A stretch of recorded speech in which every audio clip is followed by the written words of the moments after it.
Hello, everybody, and welcome back to the Conqueror League. We are here in the semifinals. I'm Raptor, joined once again by the awesome Freedom Potatoes. How are you doing, my dude? I am doing pretty good. Yeah, we got Elysium Solar versus Excessive Rush today.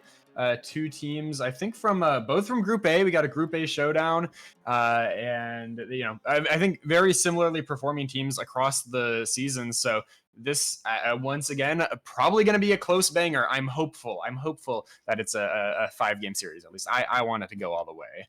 Yeah, I am too. I love seeing these, like, when matches go back and forth. I just want, especially for production, I know they love it. We want these hour-long best of each game, best of 5 series, couple tech pauses in there. We know how much they love that.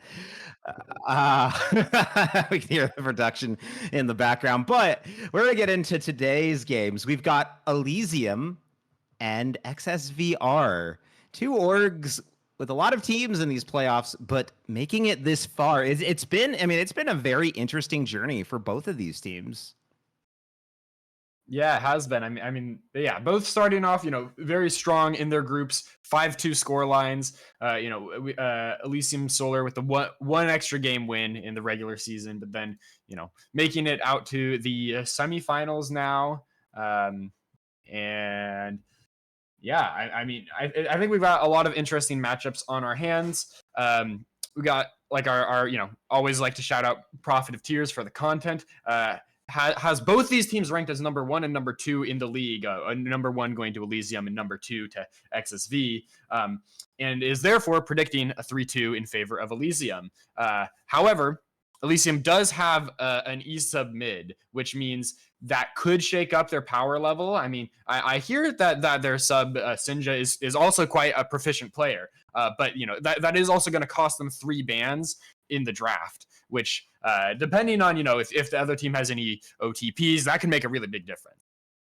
Yeah, and these two teams in the power rankings for this league are the 2 strongest teams, according to our little Conqueror's analysis, which, by the way, if you haven't got a chance to check out that, you should go check out Titan's analysis of this league and the matches from last week. Some really interesting analysis and some insight into this week's games. But these are the top 2 teams, so seeing them meet already here in the semis, like, we could be looking at a team that wins here today going on to win the whole season. So it could be, we could be looking at our champion after today, depending on how next week's games go. But they still got to get past each other first. And this first game could be a little interesting. We have heard that due to an emergency sub, that Elysium has lost 3 bans in this first game. So that could be, I think it'd be a very big impact, especially starting this series out, because you're gonna have to try to feel it with it missing 3/5 of your bans. Yeah, especially in I think in Fearless, especially, it's kind of, you get to keep those bans consistent across the series. You don't. Either way, missing out on bans never feels good, but, like, there's some champions that are going to be up from the get-go, and you can't do anything about it. Like, I think especially in game number 1, that's probably where that's going to be felt most. Of course, because of Fearless, those will be taken off the table once we get into the series a little more. But that could be a 1-0 lead to start things off if those champs that are left up are super impactful. Yeah, and so as we get underway into this first draft, we should be there in just a moment. I'm looking today about who are you hoping to or who are you going to be keeping an eye on for this matchup? What roles in particular are you looking towards for being the key deciders in this series? I think bot lane is going to be a big factor deciding here. Elysium's bot laner, ELY Chaser, has some of the highest stats out of any player in this game. But the bot lane for XSV are no slouches either. They've also got some really solid stats. And so I think whoever comes out ahead in that 2v2 is probably going to be dictating the mid to late game, especially here. And now we are here underway into the draft. Game number 1. Second and third seeds coming into this, but still the highest rated teams in terms of strength. And the bans, like we said, Elysium losing their first 3, so it's all about XSVR here to start this out. The Jarvan, the Cat, and one more ban to give them a little something. Focused, probably, I'm going to guess, more mid, more jungle. It feels like this will be the priority to start this out. It has been very big roles overall. The Smolder coming through. Okay, so it's actually an 80 carry ban. Nice. Both of these bot laners like to play a lot of Smolder, a lot of Senna, these kind of scaling champions. So it makes sense that the Smolder's banned. We might even see the Senna first picked away potentially, just to grab kind of, just one side of those two scaling champions and, force the other bot laner onto something different. The Katarina ban I also have to shout out as an interesting thing. That is Syndra's most played champion in ranked. Haven't gotten to see any games in the Conqueror League just because that's an e-sub. But Champa, not a lot of players are used to playing against and can be very frustrating if you get behind early. So XSV don't want to deal with that. Going to ban it. They're going to grab the Sivir, safe, wave clear. But it's going to be answered with the Vi. Some single target, point and click CC to get onto the backline, and a Jinx to pair with it. If you can get that opening pick, that is going to be huge for the side of Elysium. Yeah, the Arcane sisters are here for Elysium. Nice to see that. I don't think we'll see much of the rest of the Arcane cast. Maybe you might. I mean, Mel is in a pretty strong place right now. We're the Morgana coming through for XSVR, so a very shielded bot lane, going to be very hard to lock this down. The Ziggs as well for the mid, so top side still open for XSVR going into the second half of the draft. And Elysium, what will they lock in here? Ooh, a LeBlanc.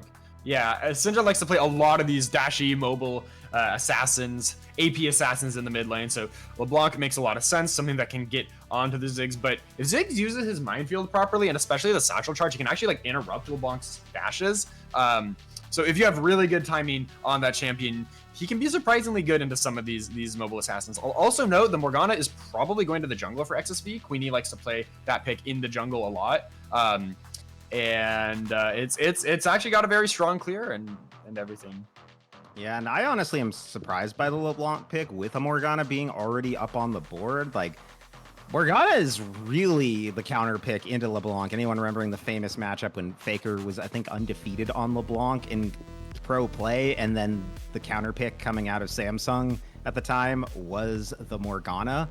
So kind of surprising that we're seeing that Cassante comes through for Elysium. So they're saving counter pick for the support. Like that, it has to be jungle. Like that has to be support Vi. I cannot imagine that they would save counter pick for support. Support counter pick is pretty popular. I mean, it can help you dictate a lot of bot lane. You know, if they pick a Leona and you can pick something with Peel, it goes pretty. It's pretty effective. I'd say that's a kind of in the meta to give support the last one these days. But yeah, it's a lot of my supports. Oh, in solo queue that's never happening. But in comp, I think it's really common. So it is going to be the Alistar, so that can kind of punt the Leona away. And then up in the top lane, of course, we've got the Urgot and the Cassante, two champions that can deal a lot of damage, but are also quite tanky. Yeah. So curious to see who do you think's got the better draft in this game number one?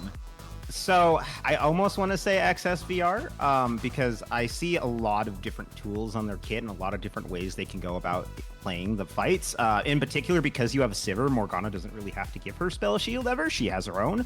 So you can save that for something like saving Ziggs, or if you're looking for an engage, put it on Leona. Let her go in. Alistar can't push her out, headbutt her out of there if she's got spell shield on, so she can go right in on the Jinx, lock her up, make sure she can never escape without any worry about repercussion from Alistar. Super easy picks there. The one thing I am concerned about is the Ziggs. Yes, it's a lot of poke. Yes, it's really good, but you've got this team fight that feels like it's set up for late game, and I feel like when you get to that point, LeBlanc's just going to 100-0 Ziggs, no matter what the rest of the team is doing, because there's just going to be too much chaos. So it's the one area I'm worried about, but it is still good team fighting. And their team comp overall just feels better. I feel like I like the Urgot more than the Cassante heading into the top lane matchup, and especially into later fights. But we'll have to see as we get underway. We're going to take a quick look over at Twitch. Twitch homepage. Yeah. I see Peak on there. If anyone hasn't played Peak, you should play Peak. It's a good party game. Peak is fantastic. It is You it you might is an apt name. yeah, you might say it is quite peak gameplay.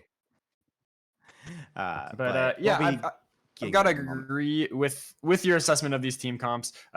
There's what's it? A lot of yeah, very strong team fighting for the side of XSV. I do think their team might struggle a little bit to kind of force plays in the early game. A lot of their champions are kind of longer range, want to hit that first item spike. So if Elysium can get some early kills, around the level 6 timers, that LeBlanc Vi duo is going to be incredibly strong at that point. And that if they can take the lead, I do think their comp has the ability to snowball. If things go late, I might give XSV a little bit of the advantage. I think they're really strong fighting in like a choke, especially with those Ziggs minefields, throwing out the CC from the Morgana and the Leona. But it's, yeah, I think who can get ahead early, who can build themselves a lead, that's going to make a big difference as well in the early. Elysium off to a good lead already. They've already got the feats down. They've already claimed the feats for this game. That's impressive at minute 50. Like, because he's more than just kills. You got to get a turret or you got to get some neutrals too. It's they have the secret empowered Ziggs W on Elysium's team. They just took first turret. They took 5 smite, got all the dragons that spawn, of course, at the start of the game. As level 2 fight bot lane. Yeah, already fights breaking out down here. A lot of damage onto the supports. Angel did take a bit as well, but you should be able to heal that up pretty well with the spell shield when that comes online. But it's not there yet. His 2, I think, ran WQ to start this out. And Elysium has lost their buff. Thank you. Sorry. We love to tease our production here because we love them so much. And they're fun. But everything is all good. And this game is off to, besides that little juke in the little fight in the bot lane, honestly, a pretty slow start to this game. And I think that's kind of where both these teams are looking to go. Yeah, I mean, it's, LeBlanc's going to be looking to heavy trade. She does also, Sinja does have the Ignite teleport combination. That's something LeBlanc can do. She's already got a lot of mobility in the kit. And so if you're confident in your ability to, escape danger, that Ignite can help you get those solo kills early. Of course, I always think as the game goes later on, it's nice to have even one more dash in your kit. But it's I'm not a LeBlanc player. I think it's cool to see. I hope it gets some value in the mid lane there. I do too. I always like to watch a good LeBlanc. It's one of those champions that just has such high skill expression that a really good LeBlanc can just entirely make a game. Still concerned with Queenie being here as they lock up Supporta. And Vision now gained up around this dragon. This might be the next spot they want to fight. The Q now down from the Morgue, just barely misses Supporta. And everyone's just gonna back off. No setup for this dragon. Still a minute 10. No reason to kind of fight for control quite yet. And Griffin, a little wide on there on the engage. And it seemed like XSV kind of had the first move towards the crab, but they used a lot of their cooldowns on Supporta there, and then weren't really feeling confident about the potential 4v4 as the LeBlanc was moving down. But I'm going in. Yeah, they're looking for Angel here. Griffin, though, gonna lock up Supporta, flashing forward to get the stun, forcing Supporta to flash. He's gonna get flashed down, though, by Angel, and the first blood gonna go over to XSVR. Very nicely done by XSV, pushing the health advantage they had down in the bot lane. I was kind of worried for them because when they... Oh, another fight on the top lane. Yeah, we got another one up here. Metal and Kuzu going at it. Queenie coming up, maybe seeing if he can get the kill. The Black Shield going to go on to Kuzu. Not going to really find much. Metal having to wait because of that and is forced to flash out. So XSVR making plays on the bot and the top side. Yeah, making some plays. I didn't think they would be able to do, I thought Elysium was going to have the early momentum, but XSV shows up first and, yeah, takes the early advantage. What I was saying is I thought that Sivir had burnt too much of her mana on the Alistar, throwing out the Q in that river skirmish, and wouldn't be able to follow up or, really control the wave down bot. But there's enough in the tank to get that kill in the all-in, and, ooh, now Ziggs getting poked down heavily in the mid lane.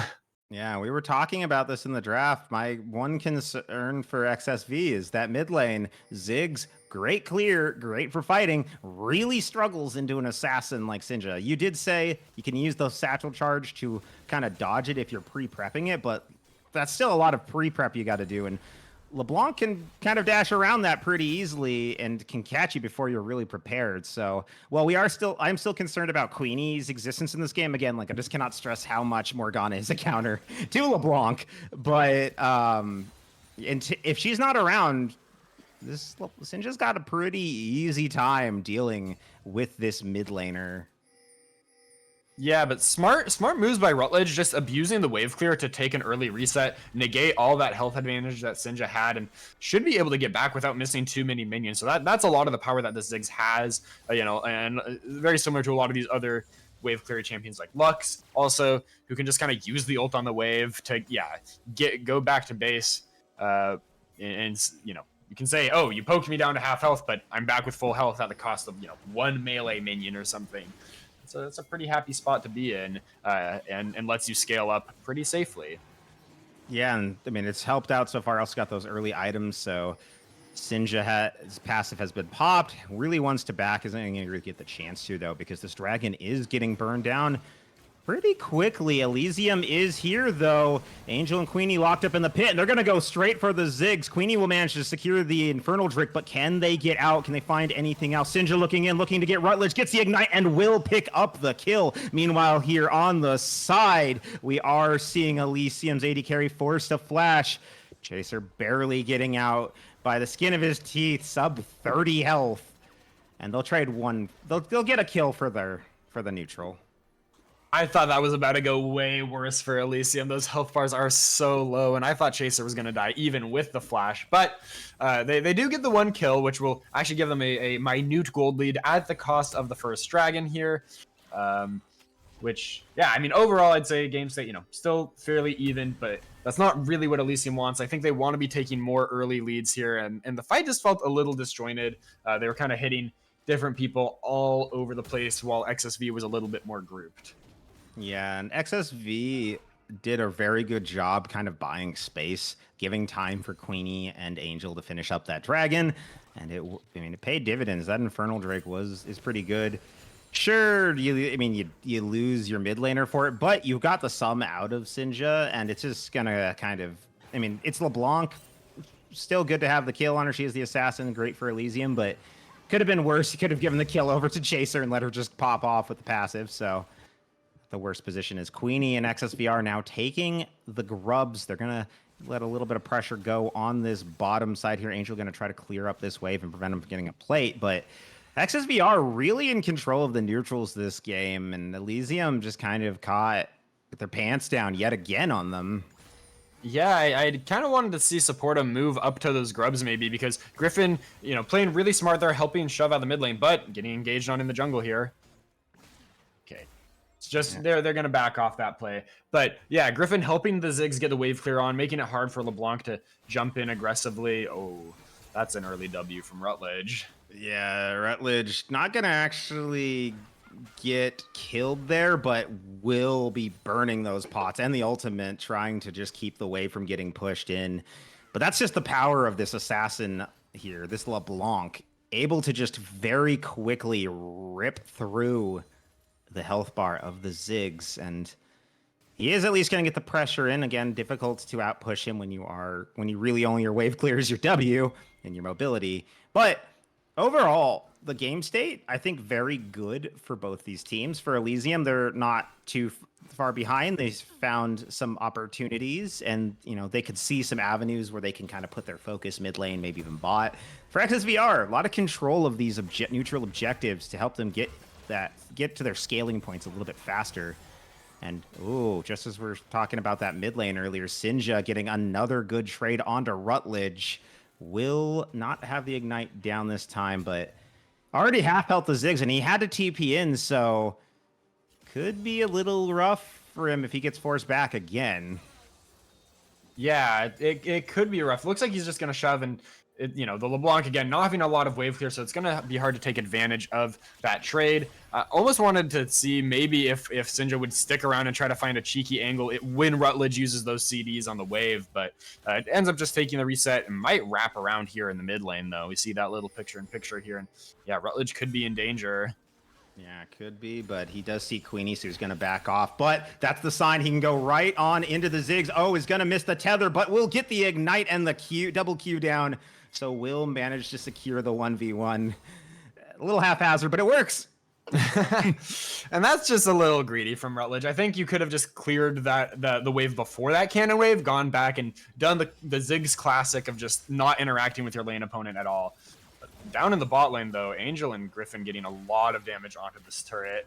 Those grubs doing some serious work. And if Rutledge gets some time alone with the mid turret eventually, that is also going to be devastating. That grubs buff together with the Ziggs W and the passive going to eat through those platings real fast. But might not happen. This LeBlanc is now 2-0 and up 20 CS.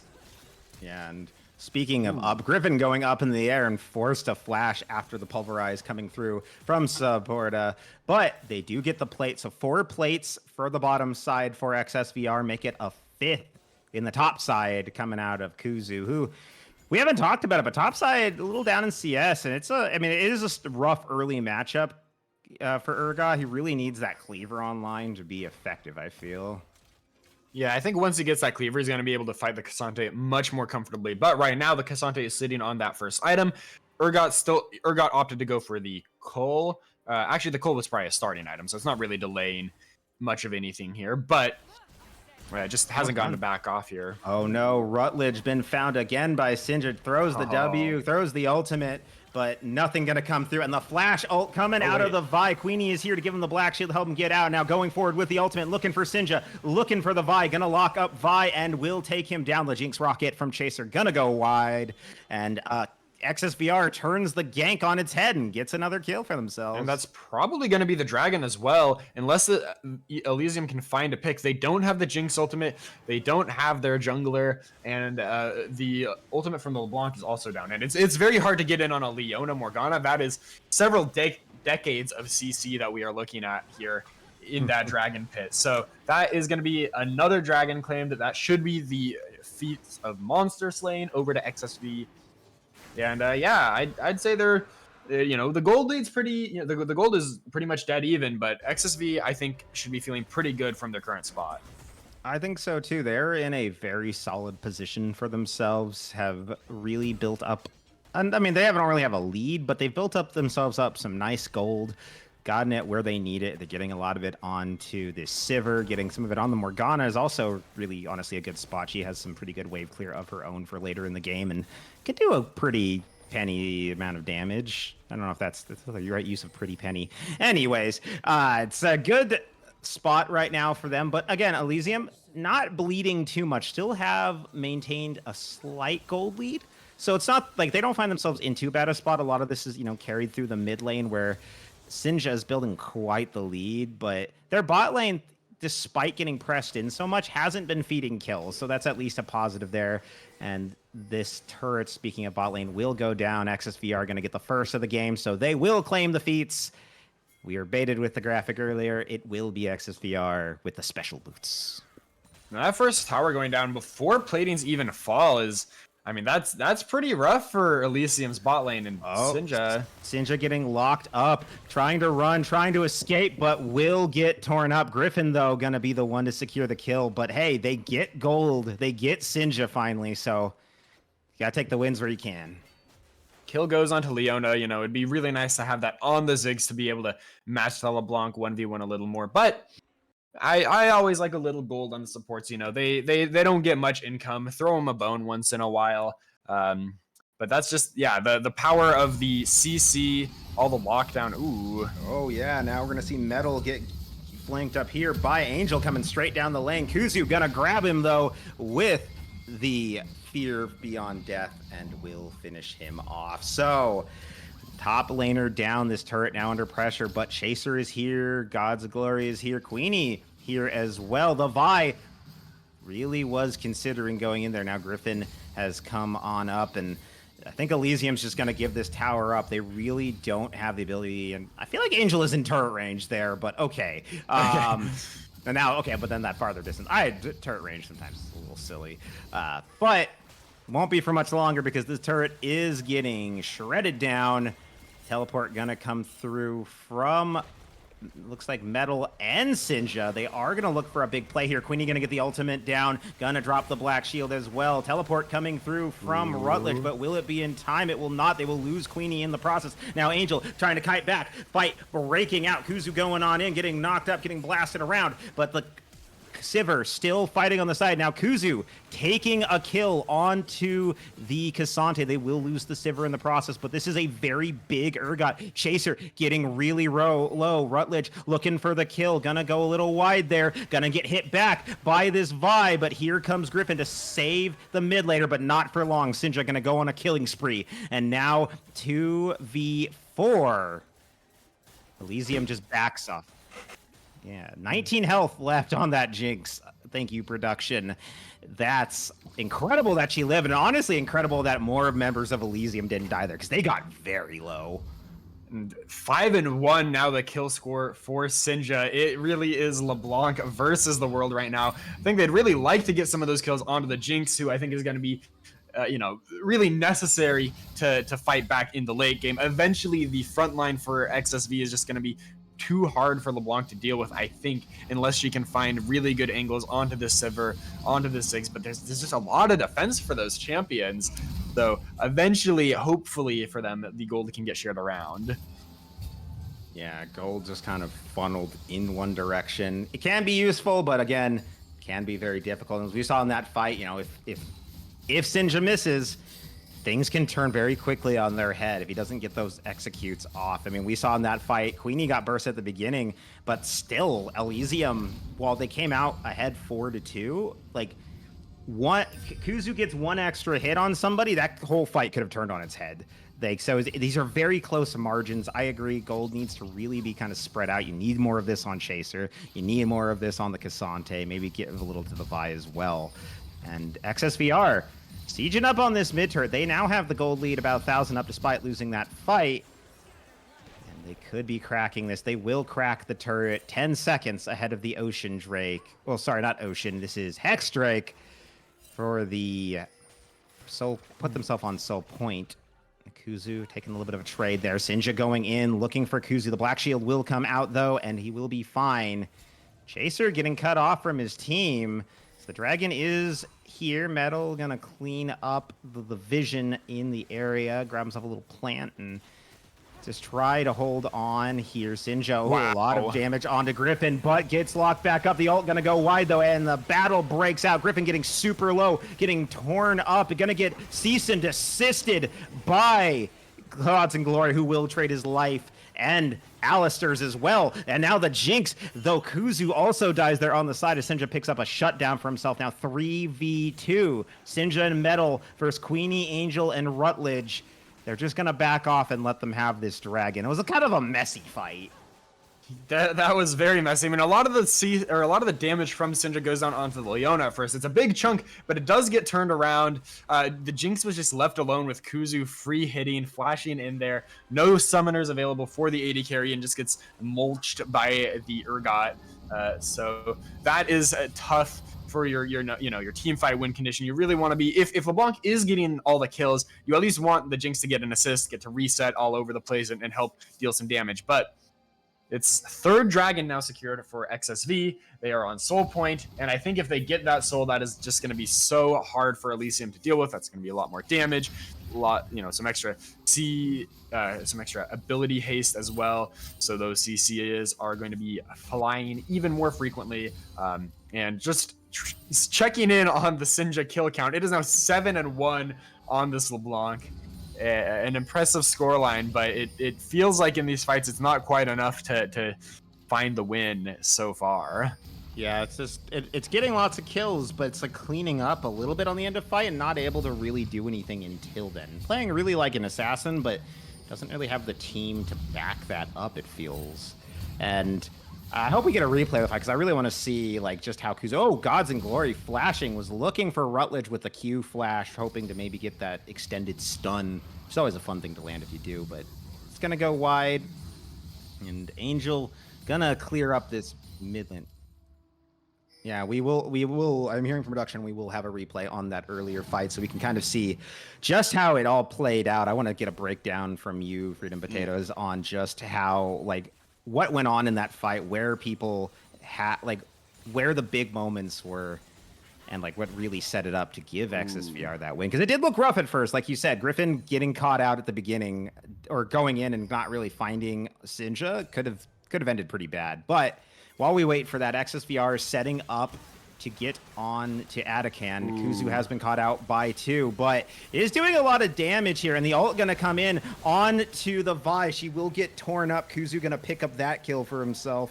And now, Atakan should be pretty free here. Sinja may stick around to steal it, but I don't think he will. So we're gonna go into the replay, watch the picture-in-picture of that, and Freedom, break down this fight for me. What exactly happened here? Yeah, so I was thinking that, this is going to be a tougher fight for XSV. They really like taking priority first and kind of like, playing the zone control. But then Sinja gets caught by the root here. And I mean, it all hell really breaks loose here. I mean, it is just a total death ball on either side. But I do think that favors XSV with all the AoE that they have.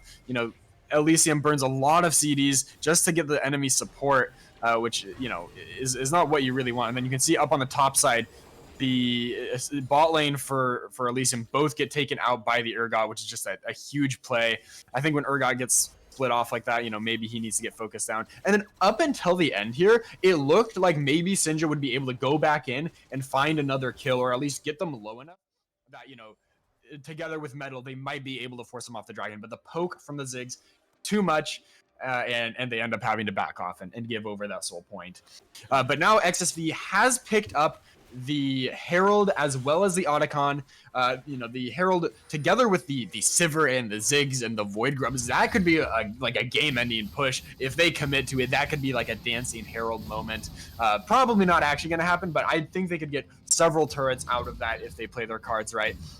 And of course, the Otacon just giving all those extra stats, that XP, as well as the even more AoE damage in the team fight. That's just going to make it even harder for Elysium to play as the game goes on. I agree 100%. And something really quick, just going back to that last fight, just one last thing. I really want to give mad props to Queenie. I don't know if you noticed it, but when Vi cease and desist onto Griffin, she black shields him, and you can see Sinja throw out the LeBlanc Q, hitting him, thinking it kills him, and walking away to get to the next target, and realizing, wait a minute, the support's not dead. And so chases and has to go back to deal with him before he can turn and look for the next target. So I think that was a very good one that allowed them to get the stun and the extra damage on to God's Glory. And yeah, that really helped with the turning the fight. As speaking of, Griffin does miss the solar flare onto Sinja. Very hard to land that on the LeBlanc, as Kuzu taking a lot of damage from him on the other side. And the members of XSVR, they have the inside track on this Dragon Pit. This would be, like you said, Soul. It would be the Hextech Soul. So they should... I feel like Elysium needs to fight this. Sinja going over the wall, looking for Angel. The Black Shield will come up a little late, so will not... Black Shield's down. That could be big if this Vi can find her way into the back line. Yeah, she's on the back. Oh, Supporter, though, finds the engage. So does the rest of Elysium. But Gods and Glory actually going back over, looking for another angle through the teleporters here. And Sinja as well. They're just trying to find they're trying to entrap this team, looking for this pincer maneuver coming here. The Vi coming around the backside, though. Oh, no. But this actually is a trap. It's XSVR that's found the inside track. They're looking for the engage onto Gods and Glory. Sinja here on the side, maybe hoping they can find it, but the root will land from the Morgana, and Griffin gonna secure that kill. And now XSVR has the inside track here. Supporta forced to flash out to avoid the ultimate from the Ziggs, and now... everyone stationing position. Metal going in. I don't know if that's the direction you want to charge in there, buddy. Forced to also flash here. But low health bar starting to get chipped onto on XSVR side. Same for the side of Elysium. So this fight could still go either way. Metal still Flash looking from to do the signature Kuzu. maneuver, but Kuzu on the side manages to 1v1 Sinja, and I think that's the call for Elysium. We don't have our most fed player. We need to get the hell out of Dodge. They're going to back off. They're going to give the Hex Tech Soul over to XSVR, and you got to feel the Baron is the next dish on the menu. Dragon Soul and a Baron should be more or less game ending if they can pick both of those up.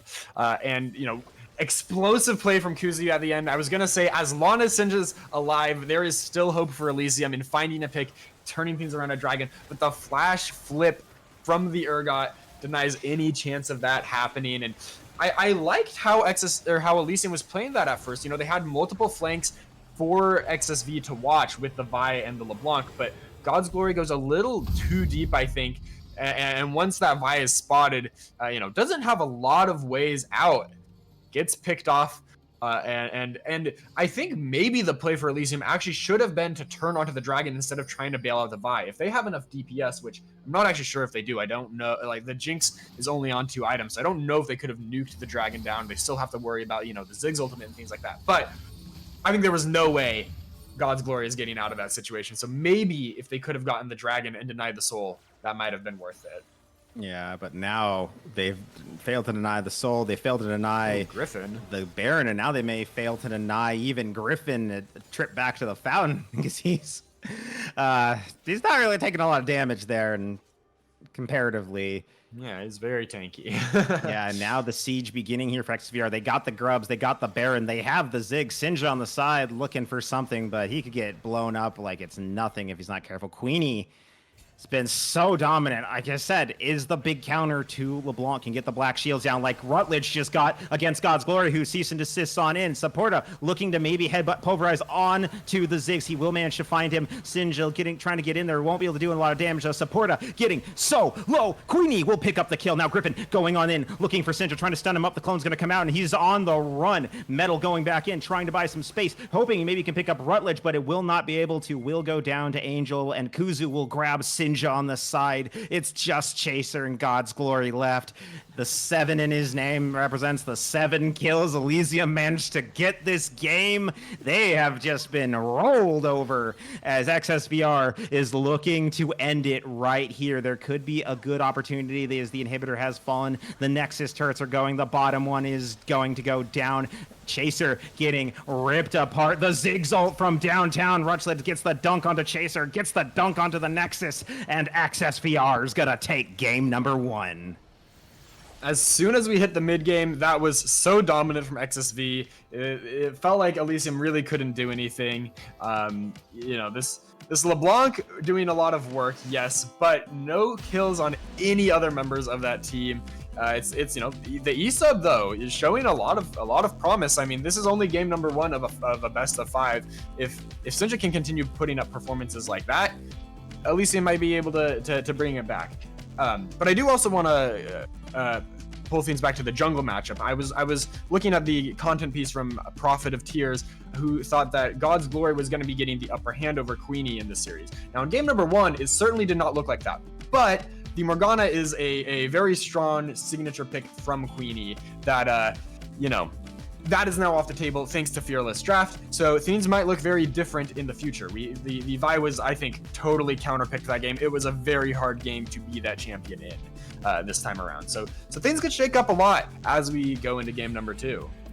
Yeah, and Queenie, she looked really, really good on it. But like you said, that's the signature pick. How does she do in other matchups against God's Glory here? Now you don't have this Morgana. You won't have it for the rest of the series. So what else do you have in the tank? And now the band should be back, if I recall correctly, for Elysium. So how will things shake up now with 3 bands back on the table for them? And I still think that, you know, they still had some good plays. It felt like they were still trying, but I think the biggest thing was definitely kills and gold need to be distributed, because Singe is great, but when he's the only one on the team with kills, that's not good. You can't just funnel all the gold onto the LeBlanc basket, unfortunately. Yeah, I think it was a difficult draft to execute from behind for sure. We saw a lot of value from the LeBlanc. Also, I'm hearing from production bands are not back since the E-sub Sinja is still going to be playing. those bans will still be gone. But Fearless gets rid of the champs that were in this game. So yeah, it kind of helps alleviate maybe a little bit of the disadvantage that comes with that those ban losses. Well, hopefully they can adjust and adapt having it. They're going to have to use the Fearless bans. Those are the only bans they're getting this series, it looks like, outside of like the two. The But second phase, yeah. yeah, the second phase. So we'll have to see if they can adjust, but don't go anywhere. We'll be right back right after this.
You do like you do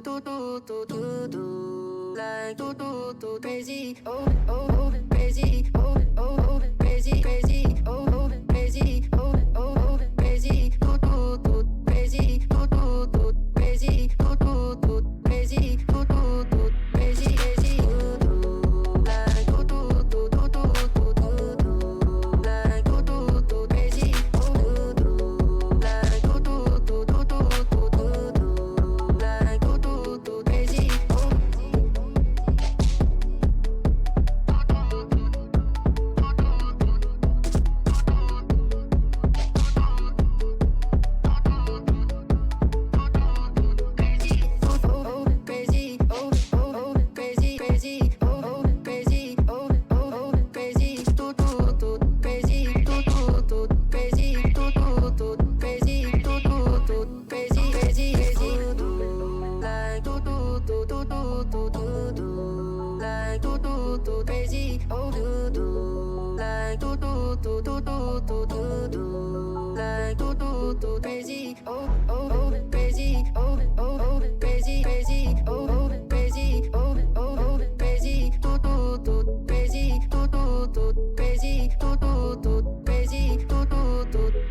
Hello, everybody, and welcome back. Didn't see you there. We're back for game number 2 of the Conquerors League semifinals, Elysium versus XSVR, and XSVR stomped through that first game. It was total objective control for them. They got first Dragon, first Grubs, all the way through to a Clean Soul, Otacon, Baron, you name it, they had it. It was, domination in the jungle from Queenie on the signature Morgana pick. But we got Fearless Draft, so that's going to be gone this next game. And it'll be interesting to see if the jungle matchup looks so one-sided in this next one. Yeah, and I'm honestly surprised. We were talking about this on the break, but you were saying the big strengths for Elysium are in the jungle and the AD carry role, and they really did not really perform this first game, I felt. Yeah, and it's, kind of a question of, is it the individual performance, or is it like, the team comp wasn't necessarily set up to give them what they needed? I think that was a really hard game to be Vi. You have so much CC on the other team that if you go in, you're probably dying. They also have 2 spell shields, and on the side of the Jinx there wasn't a lot of way. There wasn't a ton of like setup for her other than like have LeBlanc assassinate someone and then you get the reset. But there was not a ton of peel. And I think XSV really needed I think Elysium needed a bigger lead in the early game to convert anything into the mid game. With how even and slow the early game went, it was pretty hard for them to play once things got into the mid game. Yeah, and I feel like a lot of that lead needs to be spread around. We saw every kill went on to Sinja, which is great. It's great your LeBlanc, your assassin is fed. That's what you want. But in a game like this where you're not able to do a lot in team fights outside of clean up, you really want to start giving the gold around. Like you want it on Cassandra to let him get tankier. You want it on your Jinx so she can hit her damage breakpoints. And I just feel that was something. I mean, it's kind of hard to do. Like when you're there at the end of the fight, and you're just cleaning up. It's hard to pass it. I will say one area that I am adamant needs to be changing. Do not make your support R5 pick. I know it might work. That was not a valid. I think that was by far the biggest like frustration point for me for Elysium in that game, because the Alistair did nothing. You pick this to dominate your lane, and then you lose 4 plates and you're constantly in the 2v2 without outside interference. Yeah, like into the Leona, that's not a good thing to happen. Like you should be saving. If you're not confident you can win the counter pick with that, then you need to save that for your AD carry or your top laner or your jungler or mid or someone else that needs the counter pick more. Because I mean, that was just my frustration. Like I get it, you're there, you want to counter, get the lane domination, but like you pick Jinx, you're not playing for lane domination, especially not into Sivir. Yeah, the lane certainly did not look dominant. I mean, XSV got first blood in the 2v2 without any real with minimal jungle interference. I should say there was like a Dark Harvest proc for Queenie, but into game number 2 draft. Looks like the bans are probably going to be pretty similar. I mean, Elysium's still down their first 3 bans because of the E-sub situation. And the Katarina from game number 1 is sticking around. That is, again, Sinja's most played champion in solo queue. We saw how deadly Sinja could be on LeBlanc. The Katarina might be even scarier there, especially because it's such an uncommon pick. A lot of teams don't know what to do about it, but it's going to be the Akali ban thrown out as well. Another one thrown the way of Sinja, because, I mean, hey, that was really the shining light for Elysium Solar in that first game.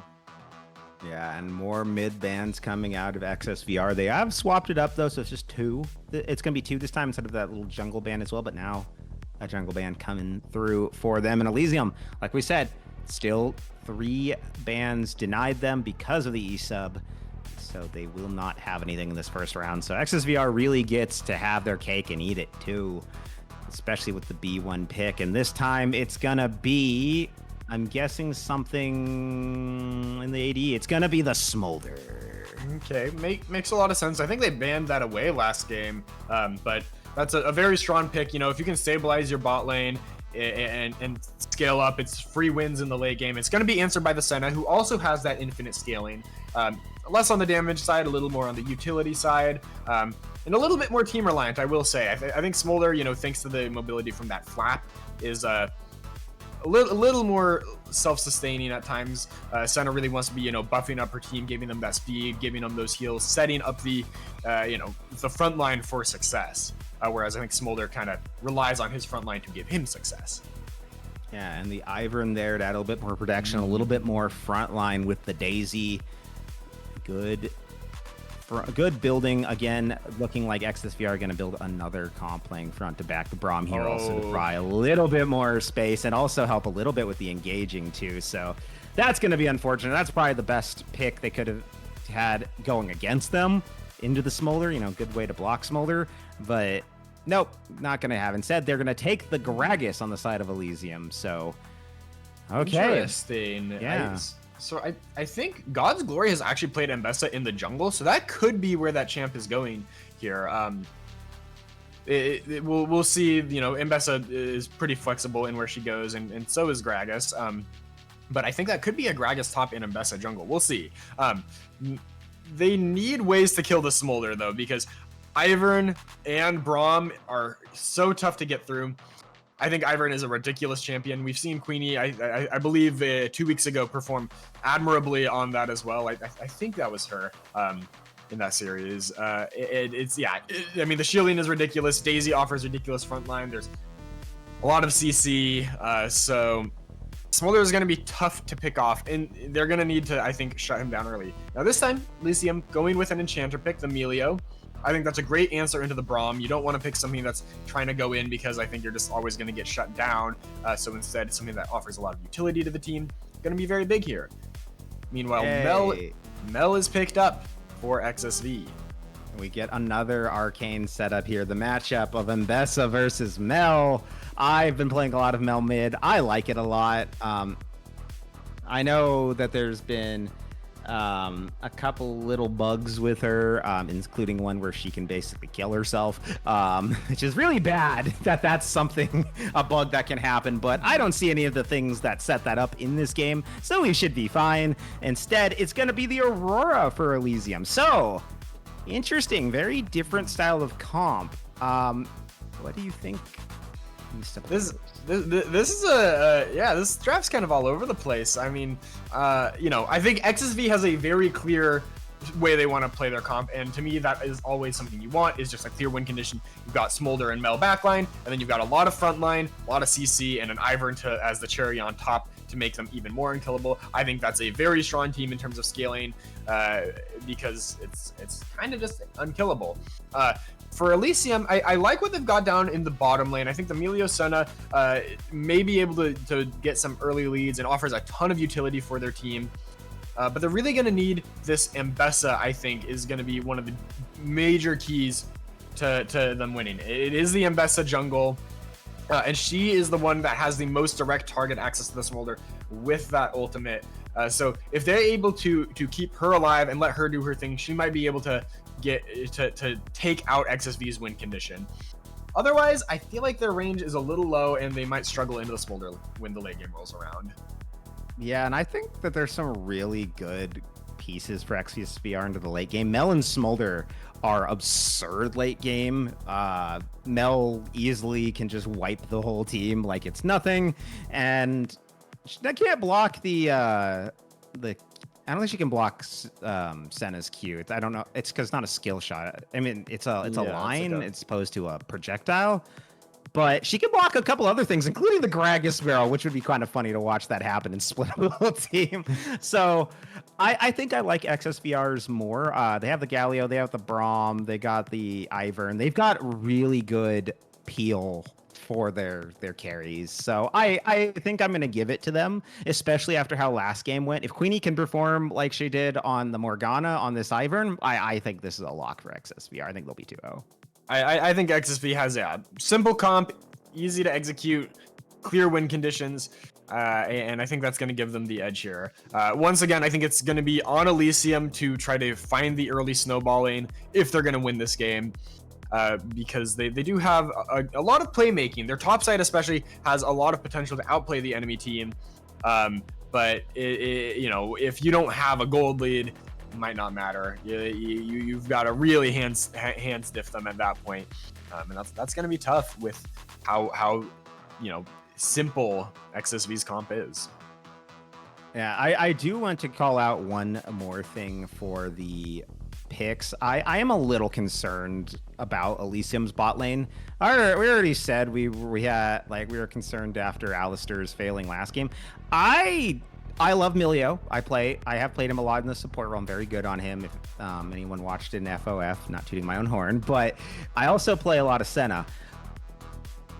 I do not think they go well together. I agree. I don't think it's a direct synergy between those two picks and the rest of the team. Really, I feel like Milio likes kind of playing with more consistent dealer. Yeah, more consistent damage dealers, champions that can abuse the extra range and damage that he gives to them. And yeah, I don't think Elysium's team has direct synergy. Also, there's not a ton of like AoE CC for him to get big value with the ult. Maybe like if Mel hits a crazy E or like Galio hits a big taunt, he can get his team out of that. But it's mostly going to be like single target lockdown that he's trying to get out of, or just using that for the heal and the passive. I think it's a tougher game for the Milio than they might have preferred. Yeah, I just feel like, Senna as a general rule is a fairly weak laner. If she has the yes, you can kind of bully it, but not very well into Braum. It's just really easy for him to set up a stun for you. And you're kind of playing the stacking game with Smolder is what you're playing. I think I would have preferred it more as support Senna along with like a Caitlyn or like Lucian, or if you're gonna stay with Emilio, then take like Lucian. Those are, I think, better into this because then you get to lane bully, you get the enhanced damage, the range is useful. But I just feel like Senna's just early game is just not quite what you want. Yeah, for this, and I just don't see anyone else on the team really working well with her otherwise. With the Milio otherwise. Yeah, I think Chaser's gonna be glad to not be Lucian. Also, that might be winning like in the early game, but I think the amount of frontline that XSV has, they can just use the Ivern shield, the Braum, even the Galio taunts damage reduction, just like eat a Lucian ult. They don't really care about that ability too much. Yeah. So I think he would definitely struggle with the range outside of the early game. On paper, the Lucian Milio great combo, but yeah, I think with the way XSV ended up drafting would have made that very hard to execute later into the game. But I do think like Caitlyn with the Milio or Caitlyn with the Senna, maybe that works out pretty well. Or something that can deal with the shielding by getting a Serpent's Fan. Maybe God's Glory is going to pick that up on the Ambessa. She likes to get more bruiser items, not as much like pure lethality. But anyone that can help mitigate the Ivern shielding, is going to get some value in this game.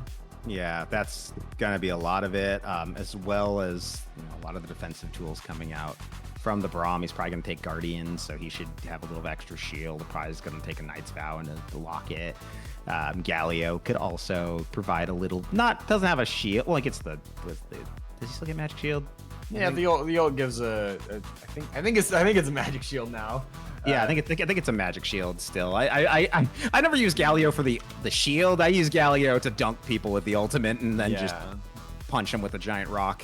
But yeah, I don't know. I'm still a little concerned about that. I think especially when you're into a Smolder, you really want a lane bully so you can keep him from farming and really delay his access to that 225. Because 225 stack, that's it. He's smoldering and then he's just gonna roll over you with his little fireball powers.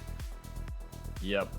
There's a lot of AoE damage for Elysium's topside, which yeah, that's like the other hope is like if you can find Ambessa ult into the Gragas Feral comboed with the Aurora ultimate. Aurora's burst is crazy. We saw Sinja doing some disgusting things on a burst mage in the first game, so Aurora might be a similar story this time around. If Sinja can perform here, it can blow the game open with a well-placed ultimate over a wall at a dragon fight. I've seen it happen before. I think the Aurora pick is really solid. In the right place. I think Ivern makes it harder to work, but Ivern can't shield everyone. And if Syndra's able to play around, that stealth, come from unexpected angles, maybe that pick can be what they need. Yeah, we'll have to see as we get underway into the game we're loading in right now. Oh, yeah, we are still getting a little bit of loading. So just a slight delay. What other thing do I think? I mean, I guess also Aurora into Mel. I think it will be an interesting matchup. It's not a matchup I see a lot. I don't really see a lot of Auroras picked into Mel, or Mel into Aurora. It's not, I think, the most common matchup. Yeah, I feel like Mel kind of likes champions that are a little more on like the kind of like, single big skill shot, easy, clear reference points for what you want to reflect. And Aurora can be a little more unpredictable, but still, I think reflecting any of those, like, I guess I don't think she can reflect the Aurora E, the weirding. I think she can only reflect the other one, the twofold hex, the Q. Yeah. But still, anything that can like dodge some of Aurora's burst combo, as long as you're dodging something, it's help mitigate that burst. Yeah, well, we are going to get underway into game number 2. Can Elysium roll it back, or will XSVR find themselves already up on match point? Game number 2 is underway in the Conqueror semifinals. Have not got an update on the other matches. We're going to be looking for an update on the score there so we can give you all a quick update. But all right, let's see. Ooh, some cheeky play already out of XSVR. Yeah, they're stacking up. I feel like XSV has really, been the team play team in this series so far, and they're gonna get the flash from Melio from Supporta at level 1. They're not done. They're still walking around for vision. Yeah, they are. They have been spotted out. Supporta finds them and is gonna need to play a little safe. Melio not really great when he gets caught. That's kind of the one downside to him. But no kills to be found, so XSVR are gonna back off there, and yeah, it's gonna be a very passive start to this game, number 1. So I had to go and check the win rate data because, yeah, I'm not very familiar with the Aurora Mel matchup, but this does say that Mel is the second worst matchup. Or sorry, Aurora is the second. Wait, yeah, Aurora is a very bad matchup for Mel. I would expect the Aurora to have the advantage here in this game, and again, hopefully can translate that down to the bottom lane or up to the top lane and build a lead for the team. Yeah, and I could see why that would be, very mobile champion, pretty easy to dodge a lot of the skill shots coming out of Rutledge and the Mel. But, that's only if you dodge them. As you see right there, Sinja taking quite the beating to start this out. And we're going to look at the picture picture split to kind of watch both this mid and bottom lane. I think there's a really big points of contention. The big turning points in this game will be these lanes. And so far, pretty even in the both of them. But we are seeing Chaser getting some time to stack up. A root landing onto Sinja there. Mel be dropping all the abilities, forcing the flash out of the Aurora. Got to respect it. At least a lot of people don't respect the execute on Mel. And thankfully for Sinja, he does seem to know it, does respect it, but still taking a lot of damage. And Mel, I want to say she's got to be running mana flow band, so she's probably trying to stack that up right now, trying to just get those Qs down, keep the mana high, and just keep the burns coming. And Queenie looking around mid. I mean, this Ivern, something else we didn't really talk about. This Ivern can provide so many weird gank angles. Sinja kind of asleep at the wheel there. Yeah, just gets rooted up and just kind of gets bounced around. Doesn't have any escape, so Sinja gonna go. It's gonna be Rutledge with the first blood this game. Not the thing you want to see with Mel. Mel get already this early into the game. Yeah, it's not. I mean, I was expecting this to be, the winning matchup, and it probably will still go well. But the Ivern offers a lot of early ganks from unexpected angles because it can start in weird places, it can go to weird places, it can go over walls with the Q, and that's the power. I mean, that's Queenie showing up once again. It's a dominant early game performance, and God's glory, hot out in the jungle. Yeah, he's gonna get running, getting slowed, but gonna bounce out, so he will be fine. But like you were saying, I'm kind of surprised that Sinja didn't try to get out of there. Just kind of stood there and just accepted his death. It's Mel blocking right there. Good block out of him. And Queenie back around looking for Sinja again. It's really putting a lot of pressure onto this Aurora. Last game, Sinja really had the domination here, but this is a very different kind of assassin. This isn't a blink one shot everyone. You kind of got to hit some skill Queenie's shots. wrapping around again. Rutledge doesn't Yeah. have mana to follow up though, so I think the Aurora should be able to get out. But I mean, even just like helping, mitigate this bad what was looking like a bad wave state for the Mel is a lot of value. Ganks don't have to get kills to be big. Yeah, and the Mel does have teleport. I'm expecting it's going to start with the Lost Chapter, get the Blackfire Torch into Leandries. I think that's still a pretty solid pick on her. And meanwhile, on the bottom side, Angel and Griffin dueling onto the Senna, stunning her up with Queenie here. Chaser getting half health, but Milio will keep her topped off. So, pretty normal state right now. A little bit of pressure coming into the bottom side here. Chaser getting more poke onto him, but poking right back. Looks like they just want to get the wave in for the reset Yeah. because those health bars are looking pretty low. Up in the top lane, Metal has the health advantage and the mana advantage, so should be able to take some control here. Maybe force the back out from Kuzu. And Kuzu's sticking around, looking to get just a little bit more farm, it looks like.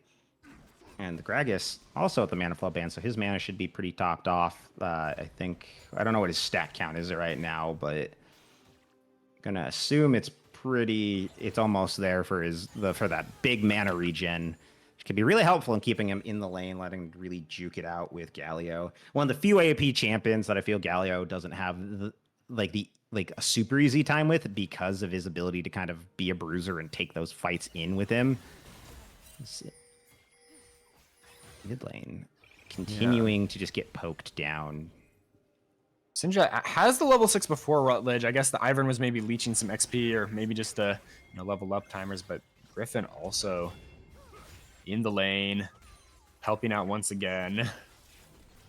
Yeah, now God's glory been found here. Queenie looking to maybe chase him down. Griffin flashing forward, gets the Q landed, gets the exhaust down too. They're trying to get the stun up. They will manage to land it. The root going to come through from Rutledge, and he will get the execute to secure the kill. But now, can they get out? Here comes the Aurora Ultimate. Griffin trying to buy some space for the mid laner and the jungler. AD carry is here. Angel now looking to get some stacks for himself, throwing those smolder Qs, smoldering it up. The ult coming through from Mel as the feat of Warfare has been claimed. Mel gets a double. Mel looking for the triple. Don't think she's going to be able to get Supporta though.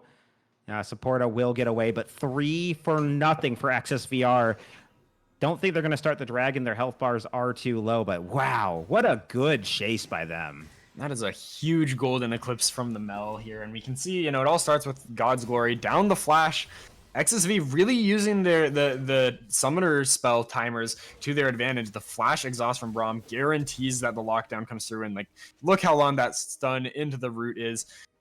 Then Elysium thinks they can take the fight, and it looks decent with the between worlds from Aurora and everything, but they don't quite have the damage to get through this front line, and now you can see Angel gets to just fire away. Golden Eclipse does so much damage. And yeah, that is looking like potentially lights out on this game already, just in this early game. Yeah, 2,500 gold up right now for, 1,500 gold up for XSVR. They did manage to have a little bit come back towards Elysium while we were watching that replay, but yeah, rough position to find it in. Senna only at the first breakpoint, first set of stacks, and on the top side, Kuzu managing to taunt up Metal. Here comes Queenie, gets the shield down, looking to get the Q onto him, get the root, get him locked up. Metal trying to get out. Daisy coming through, the Galio with the charge, running back in. Metal forced to flash, and God's glory is here looking for Kuzu, managing to pick him up with the ultimate snipe. So we'll secure 1 kill, and the ult from downtown from Chaser almost gets Queenie, but not quite. Now Aurora here looking to also pick something up. Sinja gonna manage to secure that kill. So 2 kills for Elysium. Took a lot to get it, but they do finally. And now on the bottom side, Chaser juking it out with Griffin and Angel. Supporta providing a little bit of healing there, keeps them topped up. And just like that, Elysium has basically neutralized that gold lead that XSV had. Really nice play from them. finding the kills up in topside. I think that Mbessa is going to be huge for them. We saw how much damage she was able to do onto the Galio, onto the Ivern, and then it's Sinja on the backside to clean things up. The janitor of Elysium at this point. Just, yeah, finding those kills. Ooh, -1 on the cannon, though. But yeah, this Aurora starting to show its strength, and I think we're going to see hopefully that mid jungle duo from Elysium working together in these team fights to find more of that. Yeah, that would be a really good setup for them. Their combo, very strong. A lot of power in the Mbessa, a lot of CC on the Gragas, very low cooldowns on that E. So pretty easy to get things set up. And together, they are a pretty mighty force, but still a ways to go before they really are, I would say, fully back in this. They still have to deal with the Smolder. He is smoldering. He is getting there. He's getting close. He's stat count. He's at 66. So he's only at the first break point, but he's closing on that second one pretty quickly. So, yeah, once he hits the third, the 225 stack, that's when it's real smoldering time or Smorbin time. Yep, these bot lanes are just sitting at full health. I guess neither one really feels like it's worth poking the other. You know, if you go for poke, you risk giving over stacks to the enemy team. But there is a big sustain advantage for Elysium's bot lane with the Melio and the Senna. I kind of would expect them to play a bit more aggressive in the early game to try to take advantage of that. You know, force the other side out of lane. But so far, they've kind of just been pushed under their own turret a lot of the time. And yeah, I do think that Smolder is going to be pretty happy with that arrangement. Yeah, and this is it's honestly a rough matchup scaling wise for both of them, because while they both scale, Senna requires 2 hits to get her passive going. Smolder just needs the 1. He just needs to hit the ability and he gets the stack. Senna needs to hit and get a second hit to get the soul, and you can see it. That's why he is almost he's a little past 2.5 times her count with his own. Granted, it's harder because she's farming Senna, but yeah, it's just the Smolder is going to outscale so much quicker. And that's going to be something like, you got to be aggressive. You got to keep him on the back foot for Venom from really getting the farm in, so he can stack even faster. But, ooh, God's Glory getting the ultimate onto Kuzu here. Kuzu trying to run, getting bounced housed around, trying to get away with this Galio, trying to dash back. The ultimate from Senna coming for the shield from downtown, and it is going to result in his death. The double flash there will result in the trade, but Elysium slowly clawing their way back into it. They've realized, I think, that top lane is the avenue for it. And yeah, that nice find by God's Glory, firing off the public execution, and it is very public as the Senna ult from downtown also gets in on the action, and makes it a party. Sinja getting some attention once again from the enemy support, but able to just kind of hang back, and that wave should be coming in. Got to be a little careful, though, as they jump over the wall. First wait, no. I think grubs have also been claimed. Am I? Yeah. Okay, but the first dragon of the game only claimed 12 minutes in, and it is going to be XSV grabbing it with that Ivern. They have better reset timers to put pressure there, but yeah, I mean, it's dead even in gold now, and the teams are starting to make moves around the map. We've got Braum up in the top lane now, just giving a little aid to the Galio as he starts hitting the turret there. Ivern's looking for something in the enemy bot side jungle, but Elysium's all coming back from the reset, and so there's not much to find there. Yeah, though they will find the members of XSV are pushing into them pretty hard, especially in the mid lane right here. Rutledge going for a third plate for this game, a good space to be in for the Mel. And the gold, it's almost dead even. Just 100 gold separates these two teams. And so it's still anyone's game. Elysium clawing their way in with the kills. XSVR getting the pressure on the mid lane. To see how this develops, as on the bottom side, pressure is mounting. Chaser and Supporta are hanging out. The members of the XSVR bot lane are kind of waiting. You can see they're kind of looking for an avenue, looking for an opportunity. They can go right in on Chaser. He doesn't really have good escape tools. Pretty easy to deal with if he gets onto them. Smolder, what are your stacks at, my Smold?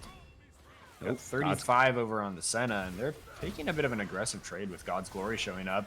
they are. Yeah, God's Glory getting the ultimate in onto Angel. The ult coming from Senna as well over the top. But here comes the mom from over the top as well by Angel. Queenie is here. They are juking it out, trading back and forth, and God's Glory getting pretty low here. They have landed the root onto Chaser. He is getting low. Forced to flash as well after the Senna Q lands. Daisy pushing for the advance, going for Griffin, looking for the engage, but will trade his life for it. Meanwhile, here comes Sinja on the backside, managing to pick up Angel. Queenie trying to run for her life, hoping she can get away. The Milio Q, though, with the flash combo from Sinja, will manage to get the kill.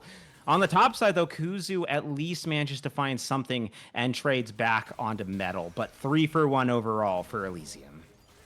3-for-1 for Elysium, but they're gonna lose the first turret, and that is gonna be the feats of strength over to XSV. Galio's gonna TP in here, but oh no, wait, that's Braum. Never mind, that's the spell book. Braum still could be a dangerous position, but they're not gonna chase it. They know they need to get those resets off. And yeah, I'm curious what happened in the top side. I wasn't quite watching that picture in picture. I think I gotta assume it's the power of the taunt. Yeah, okay, a disrespectful dive from the side of the Gragas, perhaps getting, you know, taunted and locked up under the enemy turret. But yeah, that's really big for the side of Elysium. A great roam from Sinja to get those kills. You know, I mean, Ivern was looking pretty disgusting in that fight. We saw how much engage came onto Angel, and yet the Smolder was so healthy for so long. I could already see what happened there. It is just a knock-up taunt, and Kuzu picking up the kill. Disrespect from the Gragas. Yeah, I couldn't see if the body slam hit a minion or if Metal was just holding it because the minions were there. But either way, once that wave shows up, the dive can't happen very easily. You've got to be impeccable with the timing to try to interrupt the Galio in the middle of a whole minion wave. And so now it's going to be the Rift Herald taken by the side of XSV Rush.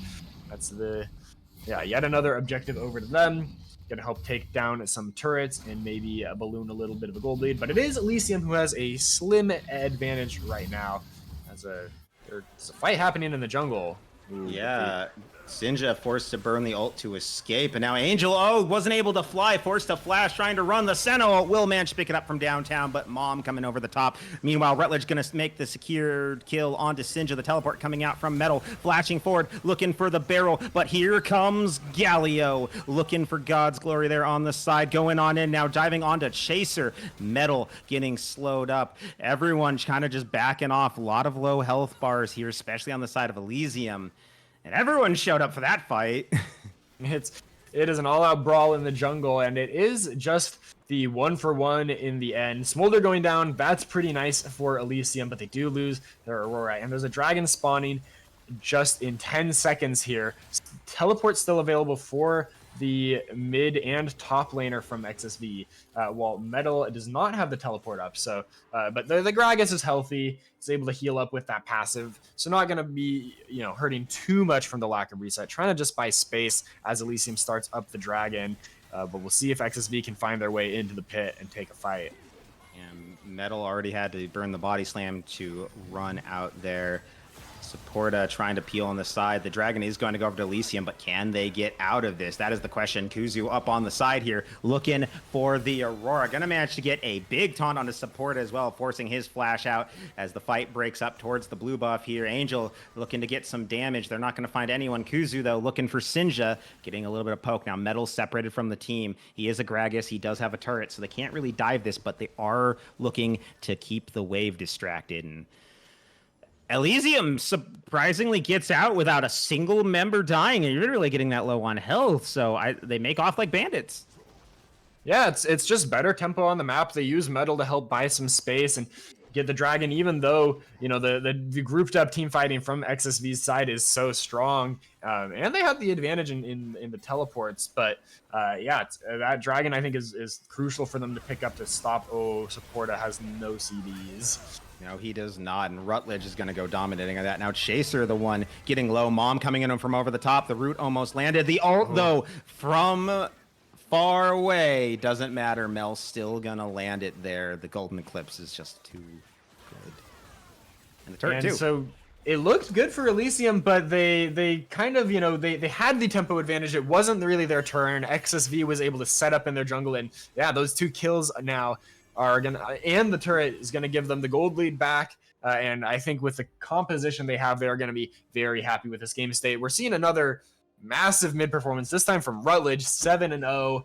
And Sinja not looking too shabby at 3-3, but the CS difference is massive in the mid lane as well. And this Aurora going for a bit tankier of a build with the Rod of Ages and Merc Treads is definitely going to struggle to, I think, deal as much damage as she wants to in these team fights. Yeah, it feels like the Aurora just doesn't really have it all there. Not quite the same assassin. Does have the ROA. I'm kind of surprised by that. I see several people also calling it into chat. Good job, chat. Seeing that, like, you're kind of supposed to be an assassin. Why are you building Roa? As Mel gets the W back onto Greg, is throwing his own barrel back into him, but I don't think he can control the explosion. God's glory is here. Yeah, he is looking for Rutledge. Does hit the ult. The cask will send Rutledge flying too, and he's going to get bounce housed around. Will get shut down by Metal, and now Griffin is going to fall next. Going to go over to God's glory. So they managed to find a kill for themselves, but in the mid lane, another fight is breaking out. Angel does manage to pick up the kill despite getting so low onto Chaser. And Smolder, 100 stacks. Oh, he's almost to the second break point, but let's watch how that fight broke out for them in the mid. Ooh, it's a good start with the root. They try to chase it, but they don't have vision. And look at this, the flash, the redemption, the shielding. It's so hard to finish off that Smolder, even with the second proc of the E. You know, if no one's in range to get hit by the damage from the Ivern, then the shield pops a second time. And so, yeah, the Smolder living on a sliver of health. And it's a play, while it looked good, I don't think it's a play that actually needed to happen from Elysium. They were already getting the double kill down bot. That could have turned into Otacon for actually, wait, did they get Otacon while we were in the replay? I don't know if they did. We'll see eventually, but yeah, okay, so they do pick up the Otacon in spite of that, because the Smolder is so low. XSV is not able to contest, but so it ends up working out for them. But I do think they didn't need to go for that play. Rutledge. Oh, getting so caught out right there. It's going to be an easy kill for Chaser to pick that up. Meanwhile, on the top side, Sinja getting really low. Has to be careful. Oh. Angel is at the 125 point. I see those bouncing shots. All right, Smolder starting to become going to be a real problem now. Not the full problem yet. He still doesn't have the execute and the true damage, but a rough place to be. Elysium, though, does manage to pick up the turret in the around mid lane, so they've got that going for them, and might grab this bottom turret too. No one really coming to contest Metal. Kuzu gonna get here too late, so another turret down for them. 2,000 gold now, the lead for Elysium, so they have managed to claw a lead into this game finally, and now Kuzu, manages to get the taunt right there on the Metal. I thought he'd missed that, and the Gragas right on casket, the edge, yeah. Yeah, the casket gonna go a little wide right. Well, not wide, but it's just gonna do a little bit of pushing, and it's gonna keep Gragas okay, but that means he will not have it for a little bit. No explosive cask coming up for this dragon. Yeah, that dragon is gonna be, I think, a crucial fight here for either side. I also just really quickly wanted to shout out the great Between Worlds from Sinja to escape. I think 4 or 5 members of the enemy team top, but XSV is stacked here, and Supporter might be in trouble. Yeah, Supporter could be forced to flash, but here comes God's glory. Chaser managing to land the root onto Queenie, but Queenie still living and back, though. Sinja's going to make sure that's not going to be for much longer, and now Angel getting caught out by God's glory. Kuzu coming in over the top of the ultimate, but it's not going to be enough. The members of XSV are scattered and being run down. Chaser's going to grab Rutledge there, and it's only a matter of time until God's glory gets the double kill onto Kuzu. And Elysium, they bait with the Milio and make it a no for XSVR. Massive 4-for-0 fight for the side of Elysium Solar. These picks that they have are able to generate picks onto the enemy team so effectively that Mel is just in the middle of everyone brawling. You know, there's not a ton of damage on the side of XSV just quite yet, so she can use that Eclipse Shield and stay in the mix to just farm damage onto the enemy. As strong as this Ivern and Braum are at peeling, it's not enough there. And a great TP from Sinja helps secure the fight at the end.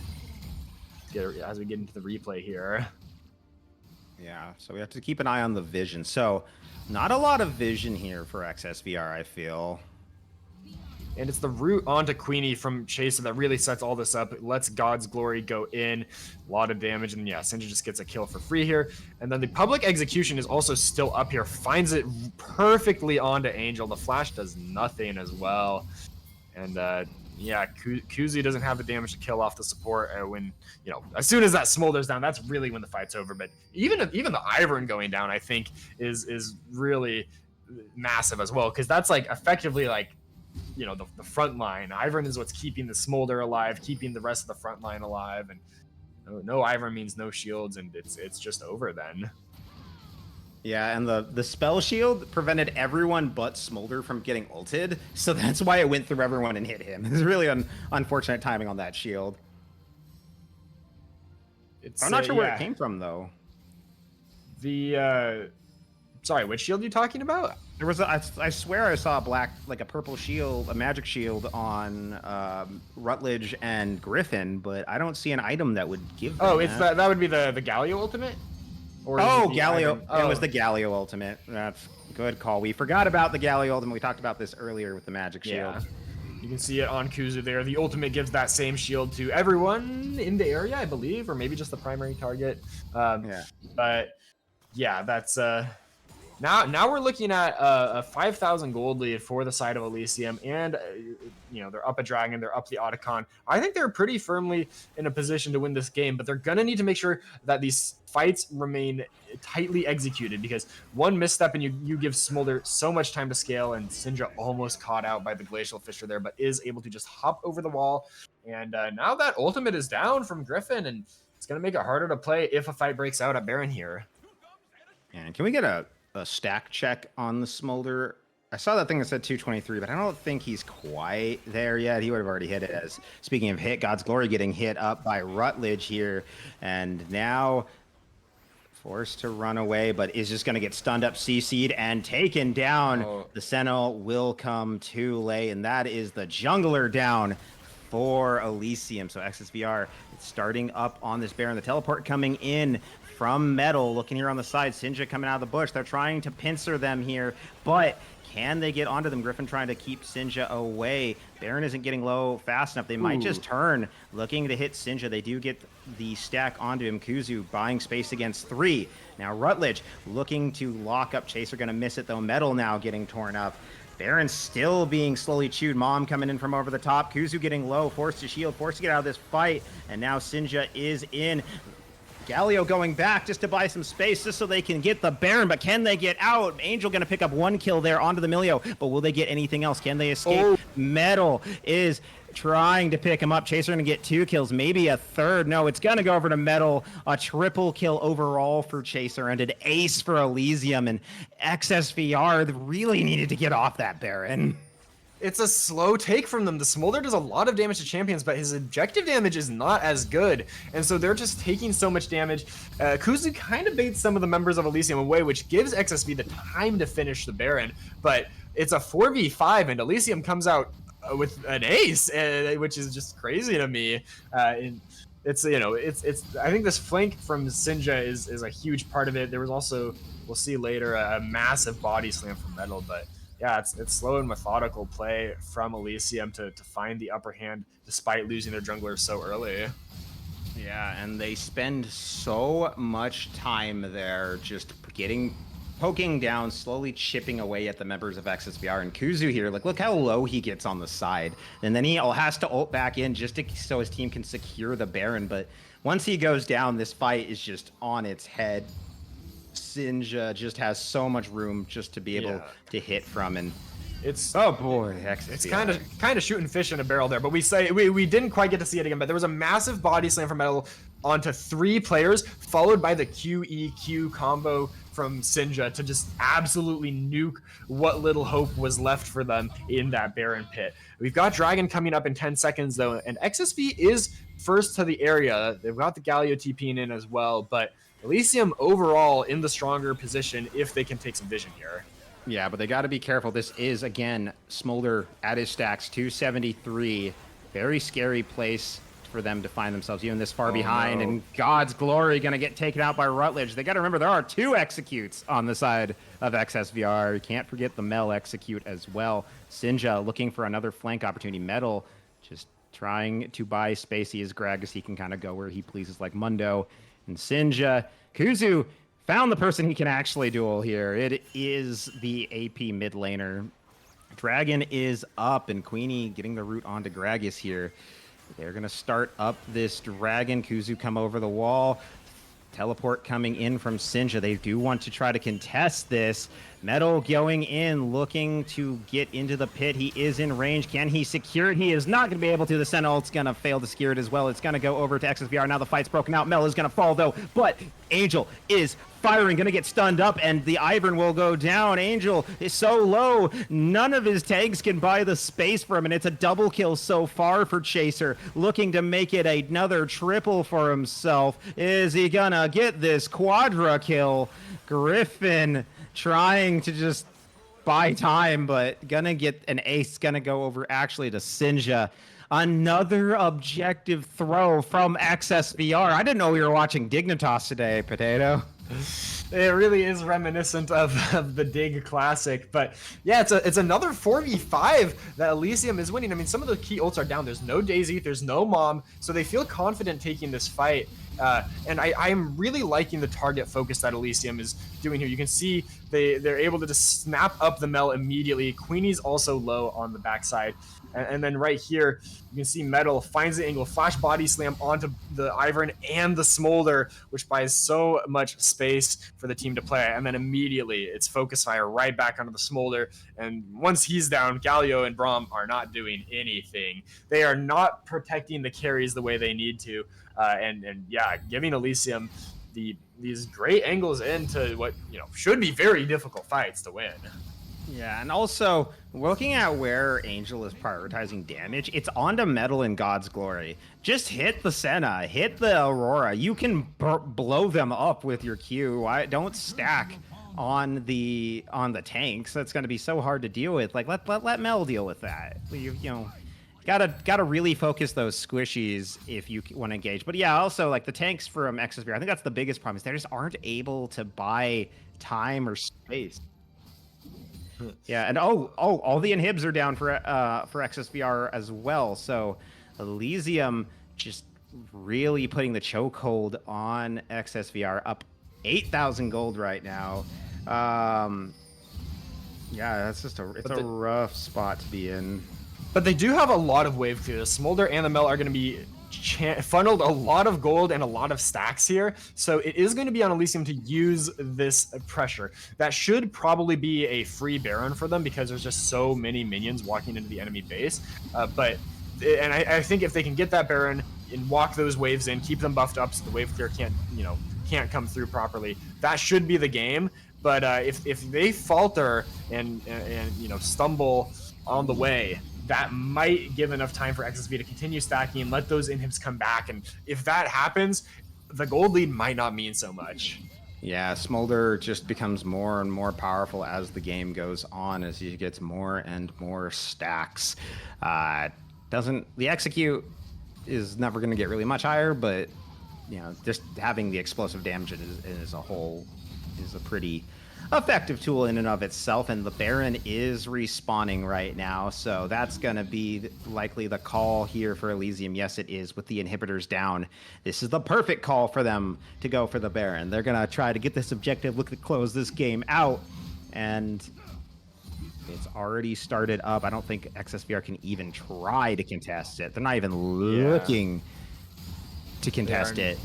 They're just trying to clear. Yeah, it's kind of slow take. Very slow. Both AD carries this game are not great objective takers. No, yeah, the DPS is pretty low, but we should be getting to see in a bit God's Glory actually getting to play a fight, because these past 2 fights, he has been dead, and it's still been a win for Elysium. So with that Serpent's Fang in the mix, chunking through those shields, I think this is going to be domination for Elysium, as long as no one gets caught before the fight can properly start.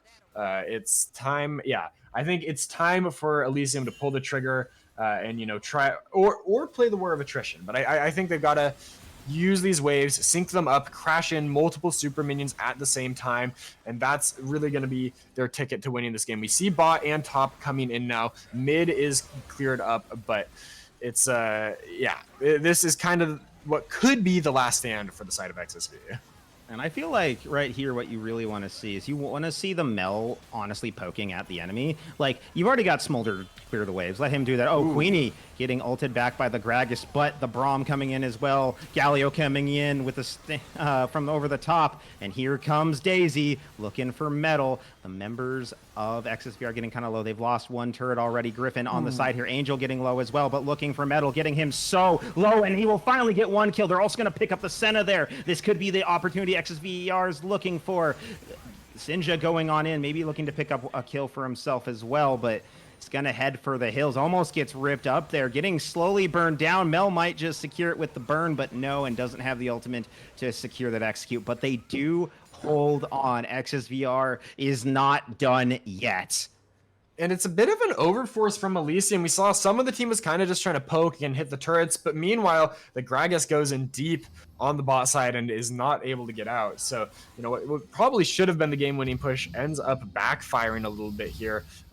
Nice explosive cask forces Queenie's flash here, but then, yeah, Sinja's a little caught out, forced to burn the Zanyas. That's all good.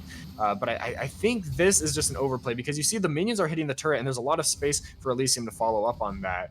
So I think this is a great spot for them to pressure the end, but instead Metal goes in. But this time around, Angel does not go down. The shields from the Ivern are too much, and the Smolder paired with the Mel just deletes the enemy team. They have a lot of damage, a lot of executes, and so yeah, it's they're going to be able to stall out the game.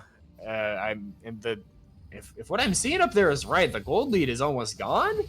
Yeah, the gold lead is down to just 2,000. Now, Soul Point has been secured by Elysium, but their Baron will be wearing off soon, which is going to be, you know, hard to end with. Again, these inhibitors are now back up, so that map pressure is gone, but they are going to be...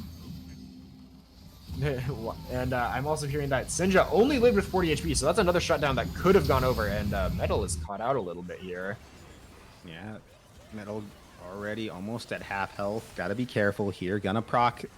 the Guardian? No, not Guardian. He proc something else. Another shield. The heal, actually, from Supporto was what that was. So, shield coming out. I mean, heal coming out onto Metal, who is still continuing to take damage here on the side. This is a very powerful position for the Mel and the Smolder. You can't just take free shots from them. You will burn to the ground. As Metal looking to sneak this inhibitor. No one coming to challenge him yet. Rutledge making his way down. Looking to maybe see if he can find anything. Queenie also here to support her mid laner. Feels like the Gragas just wants to bait the enemy team towards this bot side and free up a little space for the rest of the team here, because I don't think any individual player on XSV can really kill the Gragas. He's very mobile and has a lot of neutralizing power with that E, with the ultimate. Very hard to kill.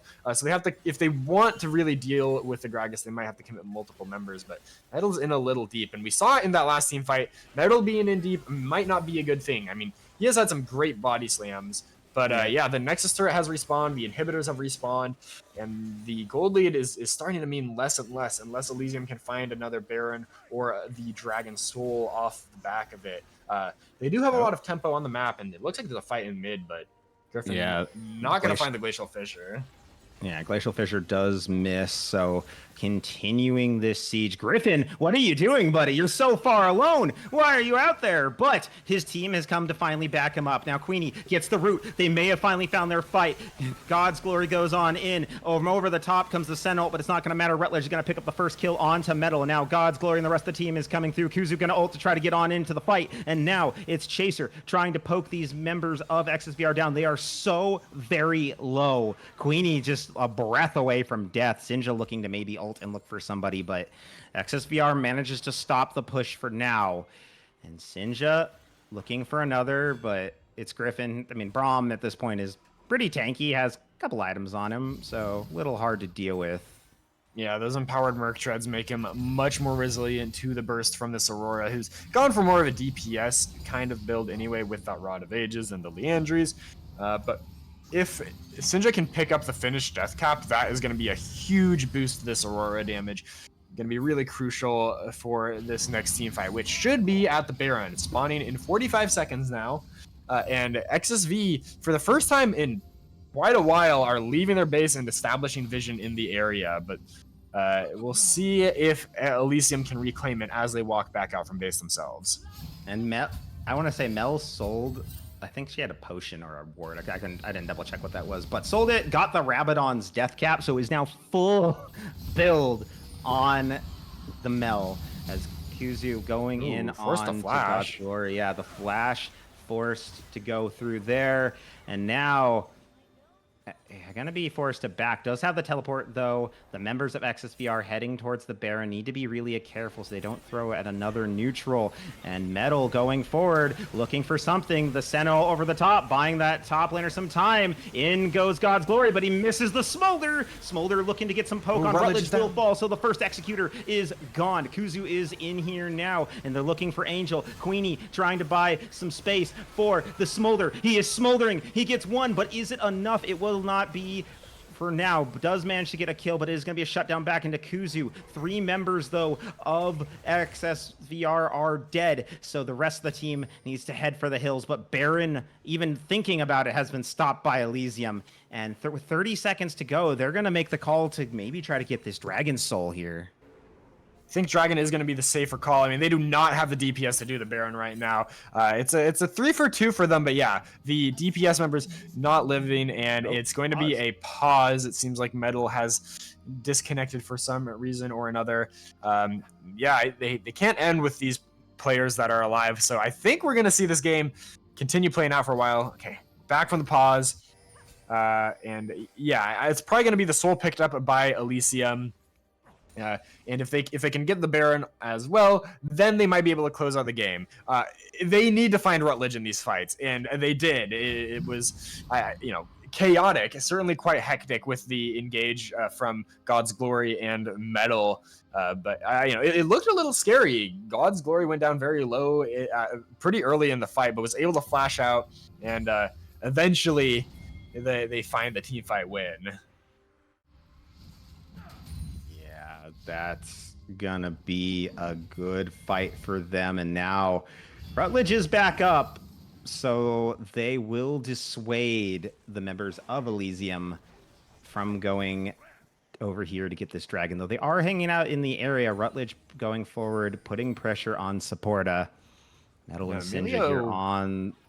Little split from the rest of the team. Yeah, a little split off here. Chaser trying to get the root onto Rutledge, but will miss. God's Glory getting pushed out. Daisy is out, looking around to see if they can find something. Supporta here on the side, forced a flash after Rutledge gets the ult and manages to get the kill. There goes the support. The Glacial Fissure comes on through the Sentinel, coming over the top is not going to matter. There goes the Gragas. Chaser forced to flee for his life, and Sinja and God's Glory head for the hills as well. This should be a free dragon for XSVR. And Elysium had a potential pincer play there, but they kind of got too split apart. Sinja was really far from being able to get into the fight quickly. And then Supporta went down so fast there on the other side of the fight. The Golden Eclipse from Mel just absolutely devastating that squishy Melio. And that Baron should be picked up now by the side of XSV. They also got themselves onto soul points, so what was looking pretty good for Elysium is turned on its head. And I mean, XSV is just at their strongest when they're grouped as 5 like that.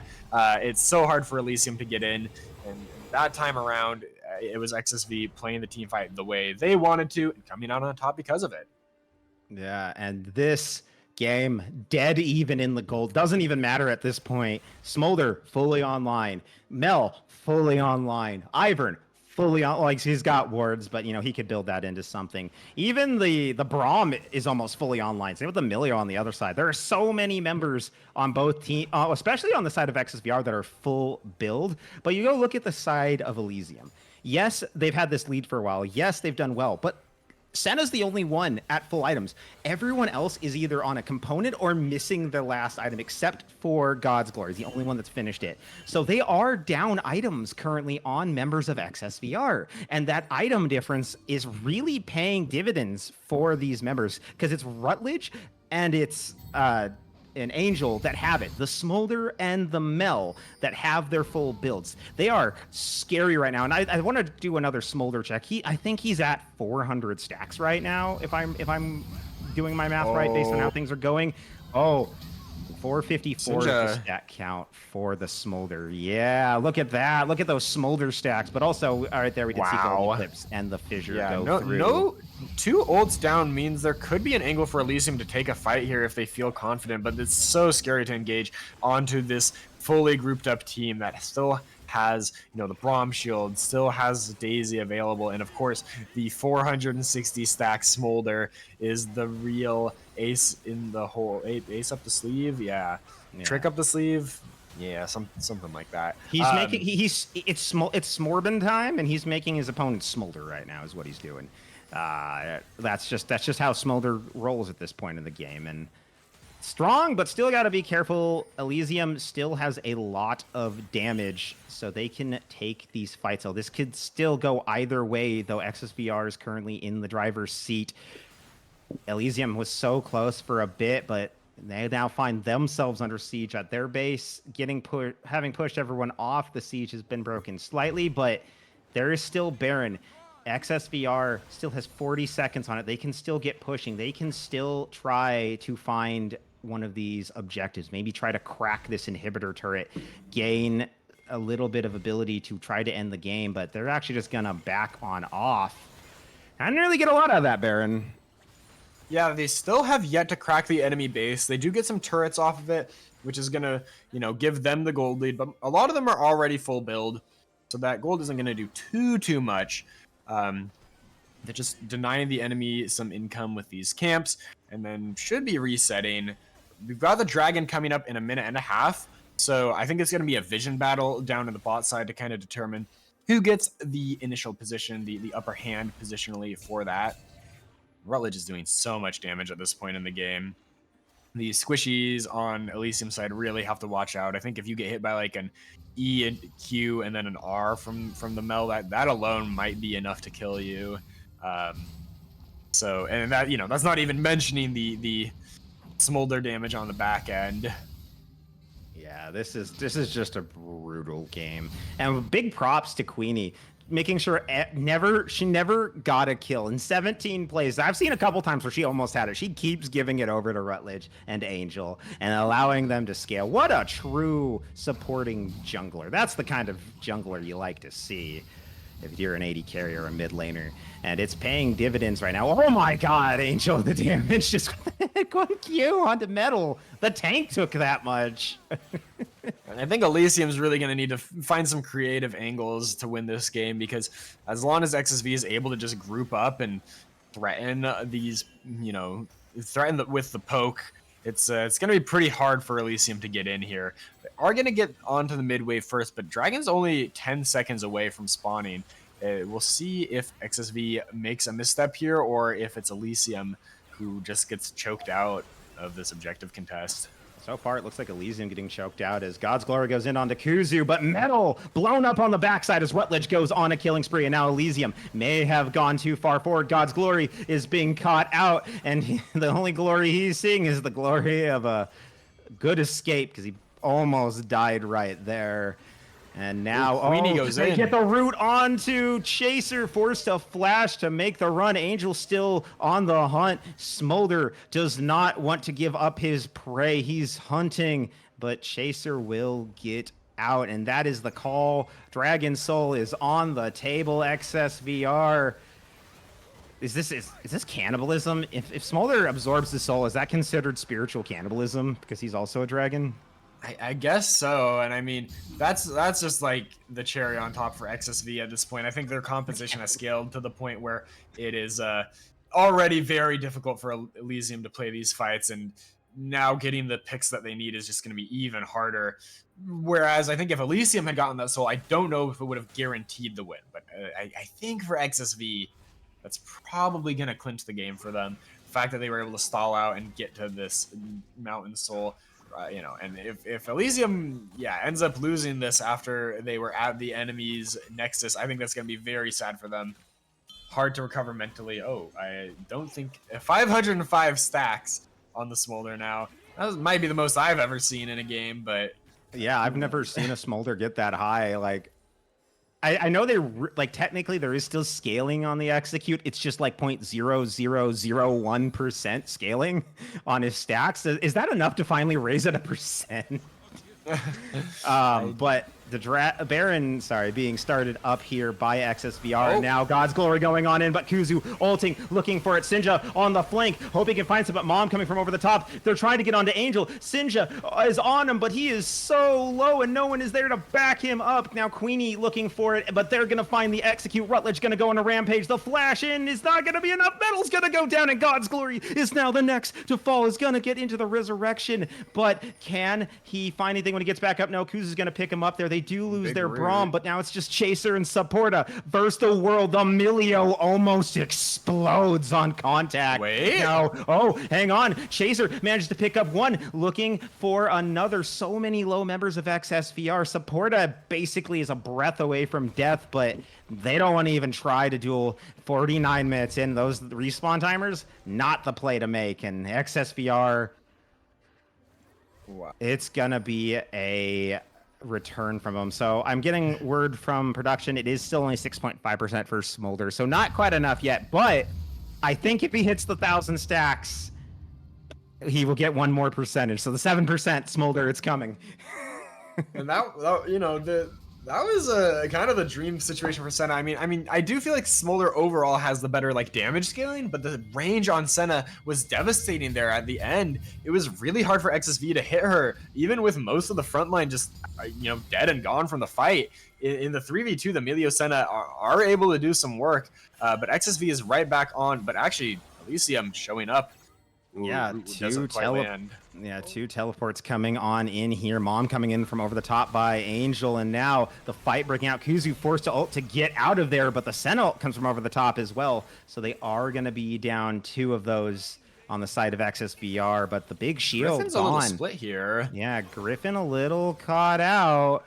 Needs to be careful. Now jumped in with the team, getting the shield up, buying the space for them to get in closer, to look for a play. They don't have the ultimates, but they could still find something. The root coming through the glacial fissure, gonna divide up Elysium, but not for long. Griffin going forward with the shield, trying to buy space, trying to look for an opportunity for his team to go in. The Gragas casket gonna come out and miss. Oh, the root does land on Mel, but she will deflect the boulder back. Griffin still low there, and Sinja on the back. God's Glory gonna find one pick there on the side, and now the members of XSVR are surrounded. Angel looking to maybe try to find something here. Rutledge getting low, but gonna find Sinja there. And now the fight continues on. Metal gonna manage to get Rutledge. They're gonna manage to grab the Smolder. Kuzu will fall as well. And Elysium has managed to find the fight. And with these timers, you gotta think this has to be the end of this game. I don't know if it's caster curse or what, but as soon as I seem to say that a team is in, a winning position, it goes right back the other way. Despite all the scaling, somehow it actually, it's really the Senna show in this last team fight. And also, Griffin getting caught out on the side there just goes down early to God's Glory. And I mean, Queenie is not going to be able to do anything against the 4 remaining members of Elysium, who are going to pick up a game number 2 here. Yeah, and like Impara in the chat, XSVR's got to be smoldering after this game. That was a rough one to lose. You were so close. I see you, Impara. I got giving you trouble. I love you. But yeah, it's going to be Elysium Solar with game number 2. So right back into it. But it was a hard fought game for them to even take this win. Yeah, I mean, they had it pretty firmly in their clutches. Then there was a throw at XSV's Nexus, which allowed them to get Mount in the Soul, get a Baron, but it still wasn't enough. In those team fights around the final Baron, it's the Senna and Milio, I think, really doing the work for the side of Elysium. And, and then that pick onto Braum really sets everything up. And I also want to shout out a nicely placed between worlds from Sinja, threatening the backline, picking off the Mel, and, just pincering the enemy. That's how you've got to play the Aurora there. And while at times it felt like the Aurora was really struggling to find these angles, in that final fight, it was pretty big. Yeah, and that was just...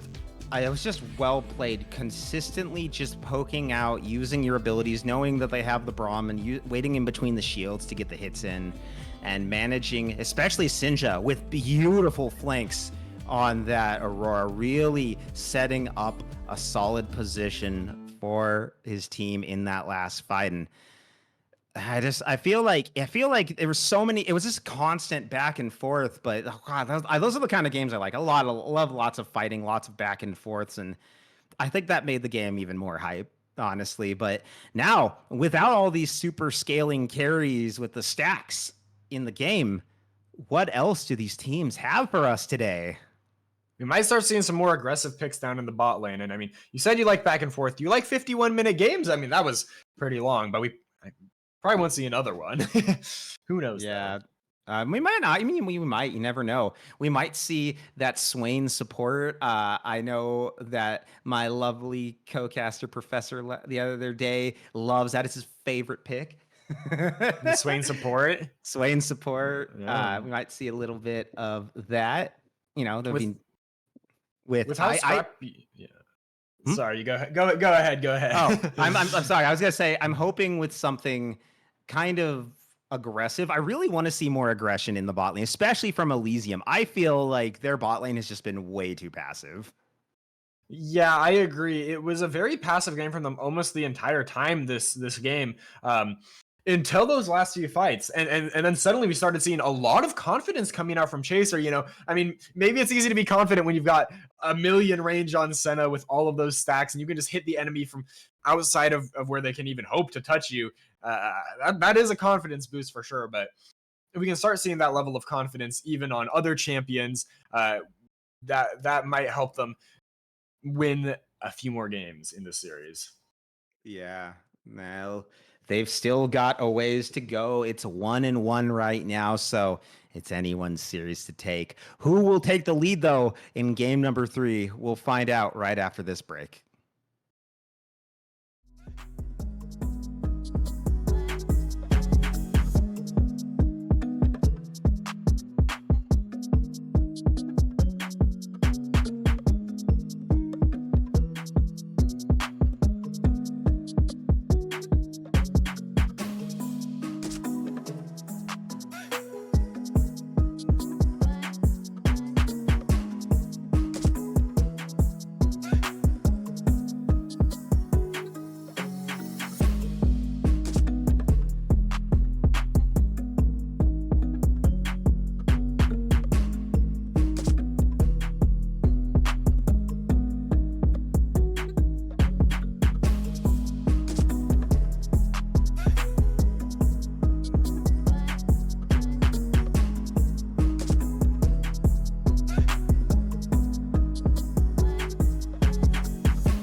Hello, everybody, and welcome back to the semifinals of the Conquerors League. We just watched a banger game number 2, very back and forth between two very scaling teams, but in the end, Elysium has managed to take it and bring us to a 1-1 series. And now it's anyone's game heading into number 3. How do you feel about that game, and what are you hoping to see out of this one, Mr. Potatoes? It's a tough one to say. You know, I think it feels like from the spot they ended up in, I don't think XSV should have lost. But also, I don't think Elysium should have given them that place in the first place. You know, Elysium was knocking on XSV's door, and then we had a really awkward team fight force under the Nexus turrets when they probably could have just ended without really even touching the enemy champions too much. Giving over Soul, giving over Baron, and yet they managed to win the game in the end off the back of some pretty solid team fighting out of Chaser, really coming alive on the Senna with all of those late game stacks. Well, now with the Senna gone, we'll have to see what they can dig deeper for as we're getting ready. We do have confirmation XSV will be on red side this time, so the first switch up of this series. And yeah, well, that's just what the drafts are going to be. Still 3 bans missing for Elysium because of the sub. And that's just going to continue for the rest of this series. And still, they don't need him anymore. But I think it's been a good sub overall. Sinch has looked very good. Yeah, I game number 1, I mean, I think was like the only player on Elysium. End of sentence, period. Only player. But in game number 2, you know, a little rockier, I think, on the Aurora. Off to a slower start despite having the favorable matchup, but found some great plays with the Between Worlds, and ultimately was a big contributor to the team's victory. I think ended up playing the champion very patiently, finding good flanks, and so, yeah, I think Sinch has been doing a great job this series. You know, despite going up against Rutledge, who was, I think, considered quite a titan in the mid lane of the Conqueror League. Yeah. Bans, same as we've seen all the series from XSVR. So with blue side first pick, what does Elysium prioritize? It's going to be a Shen. Whoa, that is interesting. I'm not the biggest fan of blind Shen because there are counters that can, you know, either just beat him 1v1 or offer more team fight utility, or can out split push him so they can say, hey, you want to ult somewhere else? That's fine. Say bye to your turret. But it is just going to be answered directly with the Ornn. Now, I'm not a top laner, so I don't know how that matchup typically goes, but it feels like a pretty even answer to me. Both kind of utility-focused picks, and probably going to be Queenie playing the Wukong here, so a lot of AoE knockups on the side of XSV. I don't know if they play Yasuo, but that would be kind of a sick pick here, maybe. But that would also deprive them of range, though. Yeah, that would be a pretty lacking range with the Pantheon here. Whether or not that's support or jungle will remain to be seen. I think it can be effective. Wait. Oh, okay. Well, everything has changed. It's a misfortune. It's a Nautilus. Wow, we're off on what everyone had there. But there's okay, so we do see that Xayah and Wukong were also taken, and on the other side, yeah, we are getting word that there's just a lot of things that are breaking for the draft thing. A lot of random champions. I heard for some reason it looked like a Teemo got through a couple times. I don't know about that one. You know, Teemo picked probably an instant remake of draft. Clear win trading. No, that champion's actually pretty strong in the right conditions. You know, I think he's a great counter to like Viego in the jungle and things like that. But it's yeah. We'll see what the real picks are. I thought it was a bit of a weird draft that was going on there. So honestly, hopefully it's a little cleaner because yeah, it was just a whole lot of tanks and stuff. Yeah, it's a very tanky draft. Nautilus Misfortune, though, if that is ending up being the pick, would be interesting. I think that's really the best lockdown support kind of left for her. That's really there. Unless maybe Rel.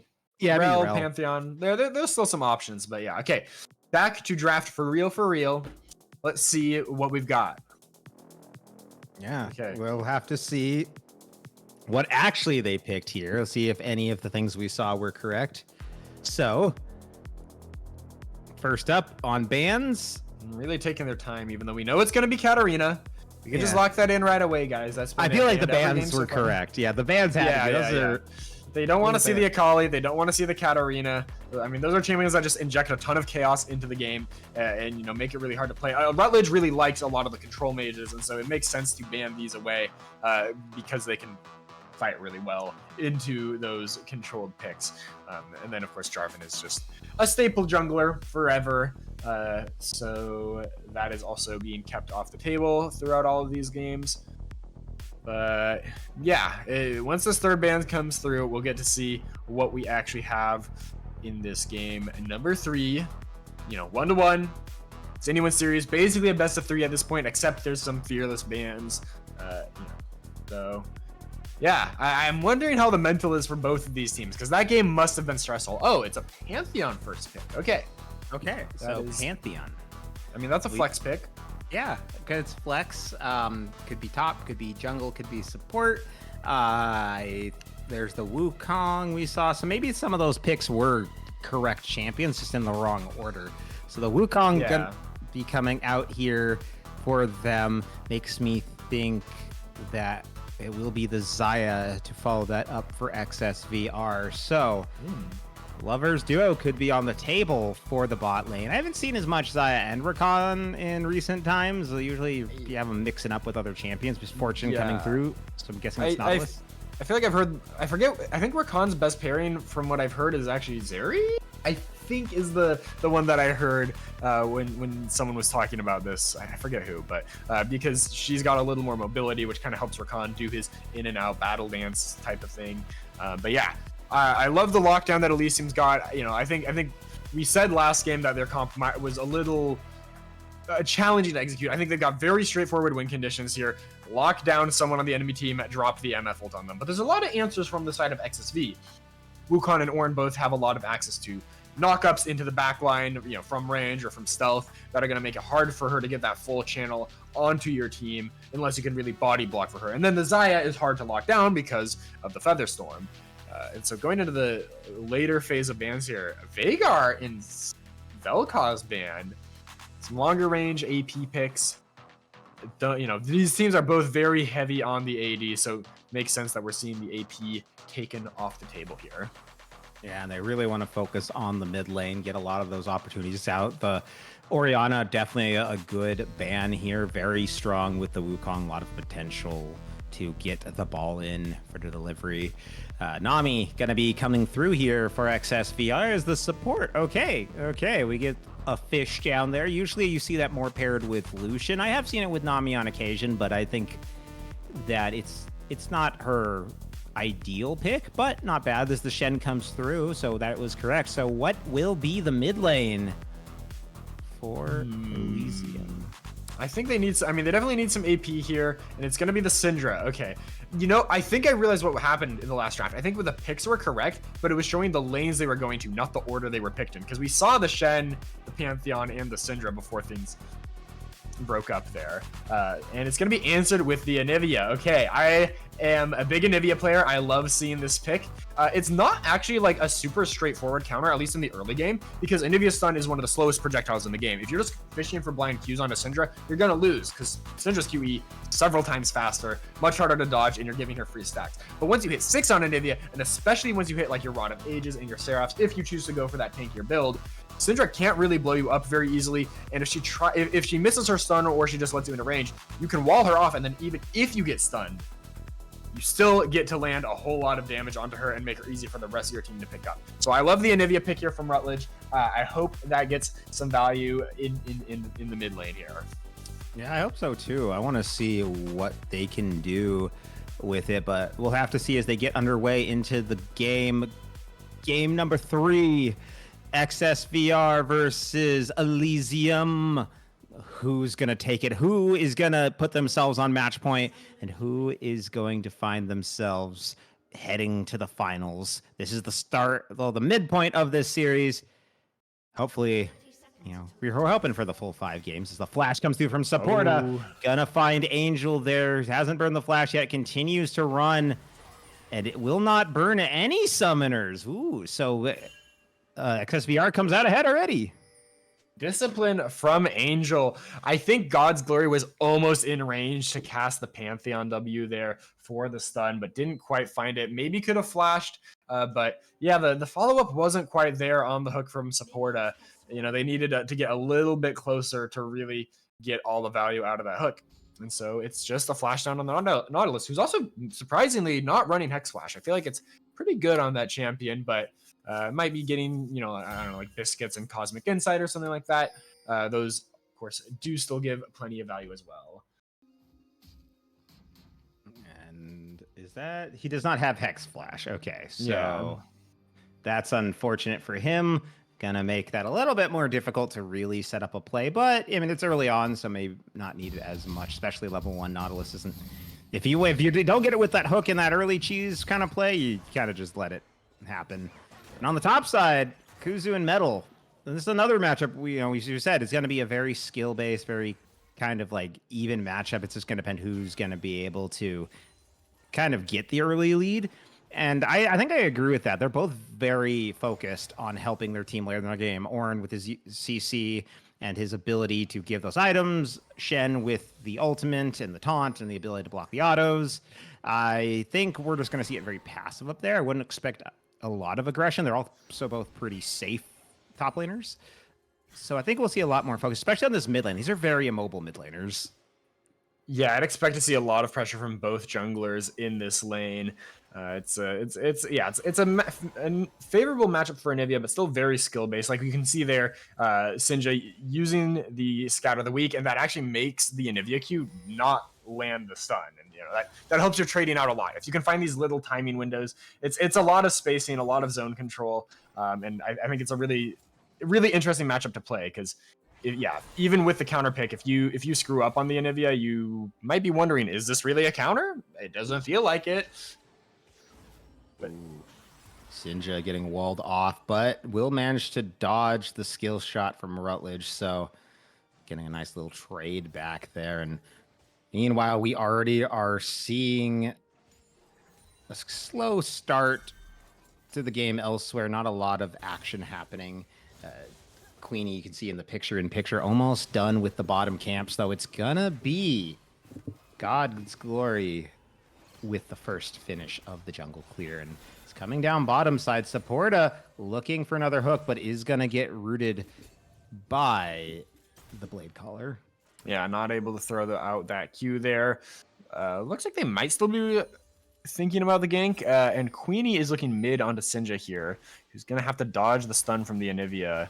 Yeah, gonna get attacked right over the wall, but will manage to get the stun back with the Scatter of the Week, and that will keep her alive. Barely, just barely. Didn't even have to burn the flash, so that's always nice. Yeah, it could be considered greedy because the health bar was looking pretty low there, but there's no CDs on the side of XSV, so the Syndra is able to live. Actually, is staying in... Oh, wait, no. She TP'd back. I just looked away for a second. Metal going to try to set up a freeze here because God's Glory is coming for the gank, and the Unstoppable used from Kuzu, which means the gank has a lot more potential to work out here. Yeah, now the jump in from God's Glory. Oh, but there goes the little dash there to get on the run. Hasn't burned the flash yet. Still has time, but isn't going to burn it. Going to let the first blood happen. God's Glory going to pick that up for himself and get Elysium right on the board. Nice patience by Kuzu to not blow the flash, at least. With Metal whiffing the initial taunt there, I thought there was a chance the Ornn could live, but yeah, the Bellows Breath just to get a little poke onto the Shen, who is, clearly setting up some sort of freeze, and ends up biting the Ornn pretty hard. It was a nice buffer, there were nice things done by Kuzu there, but it's not enough. The early ganks from Pantheon are so devastating. With that point and click CC, and yeah, early gold lead for Elysium. Yeah, and that's a pretty solid point. I feel like he could have flashed to get out, but maybe he was worried God's Glory would still flash after him. Still think it's worth it just to get the flash off of him. But it's all okay. It's still an Ornn. He'll still be effective later in the game. And XSVR Thought they were about to start the dragon, but Queenie just takes the little scuttle instead and walks away. And we go right back to it. It's only the first kill gold really separating these teams. Everything else is pretty even between the two of them.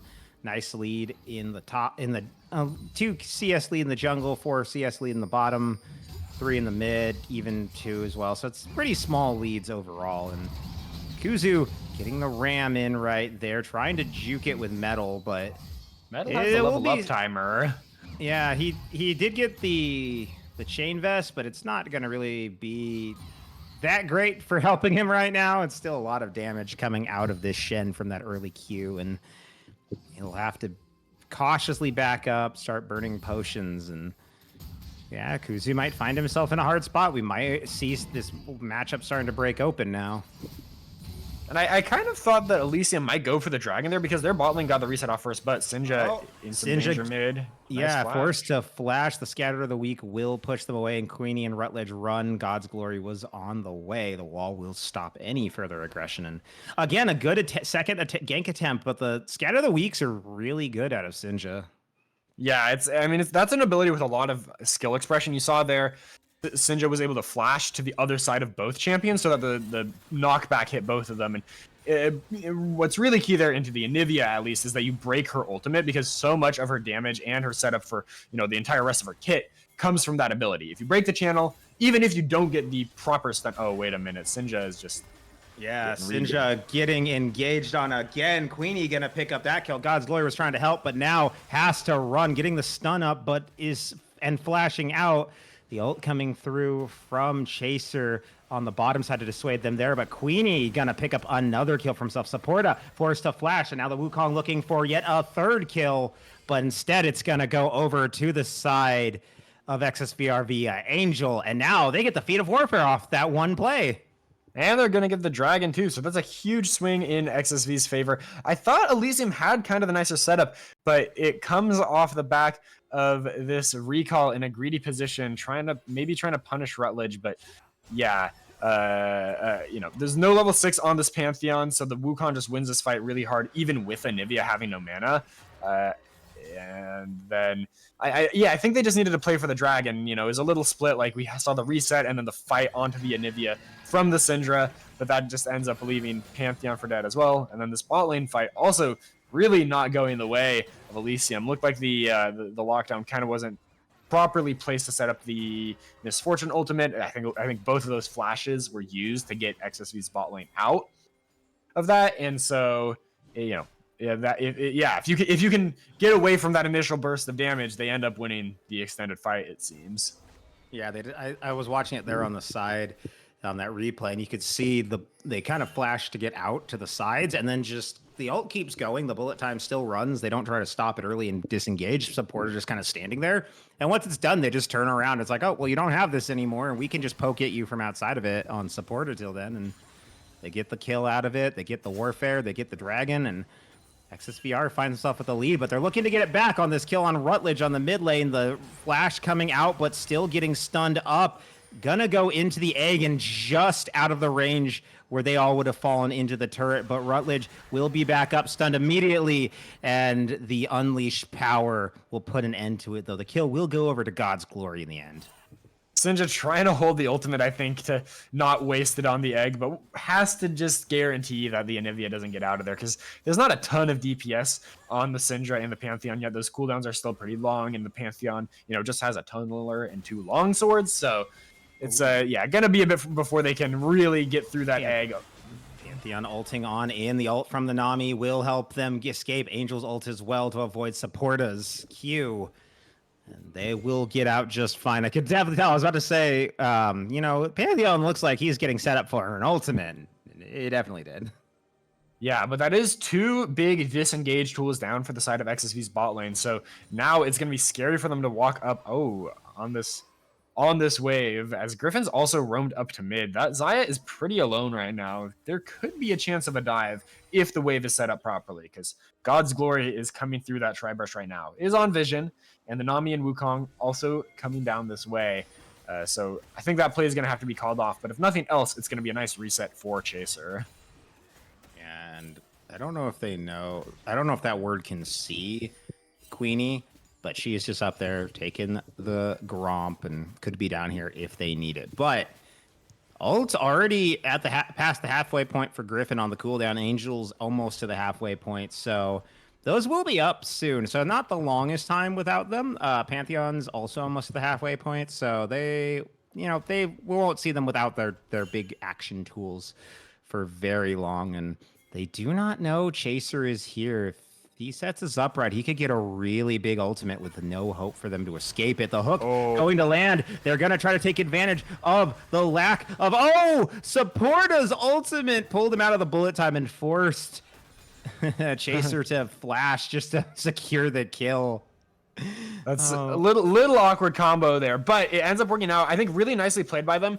Chaser, hiding in the bush for so long, Supporta playing back to make it look like they don't have the presence there, and just letting the wave sit is really important there, because if you just push into their tower, they get to clear, wave clear and farm up for free. Instead, they make Angel walk up, gets a little greedy for the last hit with no summoners, no ultimate, and it's punished as you would expect. Now, Chaser did have to blow the flash at the end because the ultimates weren't quite comboed perfectly, but you'll be happy to get that kill on your Misfortune. She's got the Bloodthirster now, and that is a really strong one-item spike.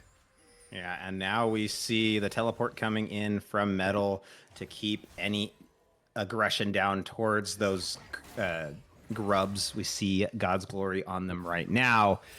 And Elysium is in the driver's seat, 1,000 gold up currently, up with all these grubs. I think they're going to get all of them. I don't think Queenie's going to make her way over here. And with that, we find ourselves in an interesting position with both these teams. Even though it's 1,000 gold lead, still for the most part even. We cannot discount just how much power is going to be in the Ornn very shortly. He's almost to the point where he can start making items in just a few levels. So at that point, the gold lead will be a little bit misleading because any upgrade is worth like 1,000 gold an upgrade.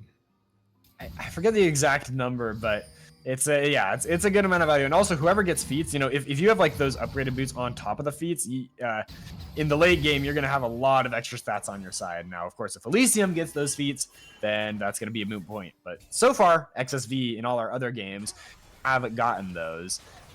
Looks like Elysium might be able to shake that trend this time around, as they've got themselves a little bit more even footing, some aggression onto the towers. They've got the grubs to match the XSV Dragon take, and now Griffin's going for some vision, but could be in trouble. Yeah, this could be a rough position Griffin finds himself in if he's not careful. Thankfully, he has taken the cautious approach here. Still needs to be careful. Those Nautilus hooks can come from anywhere at any time if you're not careful. And it has an interesting hitbox, to say the least. If anyone knows of Nautilus's hitbox, it hits an area and then does like a scan in a circle. And if there's an enemy within it, it grabs them. So you don't have to directly hit them on point with it. It's an interesting little box. But right now, just everyone casually farming. Things have slowed down, but plays are being looked for right here. Sinja gonna hit the scatter of the week onto Rutledge. Here comes God's Glory. They're gonna put him into the egg. They're trying to kind of burst him down. They did have to use the Unleashed power to get him under that. God's Glory will pick up the kill onto Rutledge, but Queenie is in, looking to maybe trade something back. Getting super low. Here comes the Shen ult, though. Queenie forced to flash to run away, but he gets taunted up, gonna get stunned, and gonna get taken out. God's Glory goes on a killing spree, and might find more here. Is Griffin on the run from Supporta. Does he go fishing? Nope, no fishing today. And there's not really any answer anywhere on the map. The movement from the top and the support to mid helps get those kills, helps get the pressure to take this dragon in the picture-in-picture. But yeah, Sinja basically just with the solo kill here. I mean, it's into the egg, and then God's Glory helps finish things up. I thought that this egg was too deep under turret for him to get this kill at the end, but God's Glory showing up just in the nick of time, and then is able to evade so much damage from Queenie. And then, of course, the Stand United comes through at the perfect time to bait the Wukong in and make it inescapable at the end of this play. Great series of events, good layering of the abilities by the members of Elysium, and also good positioning on everything. Knowing the egg, it will be just hittable from outside of turret ranges. Angel gets locked up. The ultimate bullet time coming on through, forced to burn both the tidal wave and the feather storm to get out of that one. But it's also 2 ultimates down for the side of Elysium, so they are going to be down some tools, and they're not going to be able to put too much more pressure. Yeah, those ultimates are kind of the major team fighting tools. It looks like they are going to get some pressure onto this turret. And also, the mid lane turret went down while we were in that replay. Those grubs doing a lot of work on in the early game to help take those down. I think it's, Elysium's very happy that they got those. They've got Shen as a split push threat. They've got a little bit more, I think, early game aggression with the Pantheon. As it looks like Sinja is fighting a 1v2 in mid and feels perfectly happy with that on the mini map. But who's not happy with this fight right now is Metal, who's getting kind of beat up by Kuzu. Kind of taking quite a bit of damage right there, and a lot of people gathering around this mid lane, preparing. No real objectives to take right now except that Herald, but Syndra playing very confidently on the Syndra also. Walking up 1v2. I think if you misstep there and the Anivia walls you into a Nami bubble or something, that's probably going to be your death. So I'm surprised that he went for that. But hey, you got to stack the passive on the Syndra. You got to get the first strike procs too. So, I get it. I get it. Yeah, and meanwhile, on the bottom side, God's Glory comes roaring in for a rampage kill onto Angel. And now the fish has been lured, trying to run away, gets the bubble, gets the tidal wave, and should be able to get out, but Sinja's on the hunt too. Taking his name rhyming champion. Oh, the hook goes wide onto Griffin, but they're going to land the Pantheon. They catfish him and fish him out for a nice grilled fish. So many fish. TPN from Kuzu. Yeah, DPN coming in from Kuzu there. The Call of the Forge God going to come through. They're going to pick up Queenie managing to pick up that kill. They're looking for more of the Stand United coming through, but Rutledge will pick up Sinja before he can get there. Now God's Glory on the run, getting walled off, getting run down, now trying to jump onto Queenie, but Queenie will rip him up. The kill will go over to Rutledge, though, and XSVR managed to turn what was looking like a rough situation around and buy themselves some time.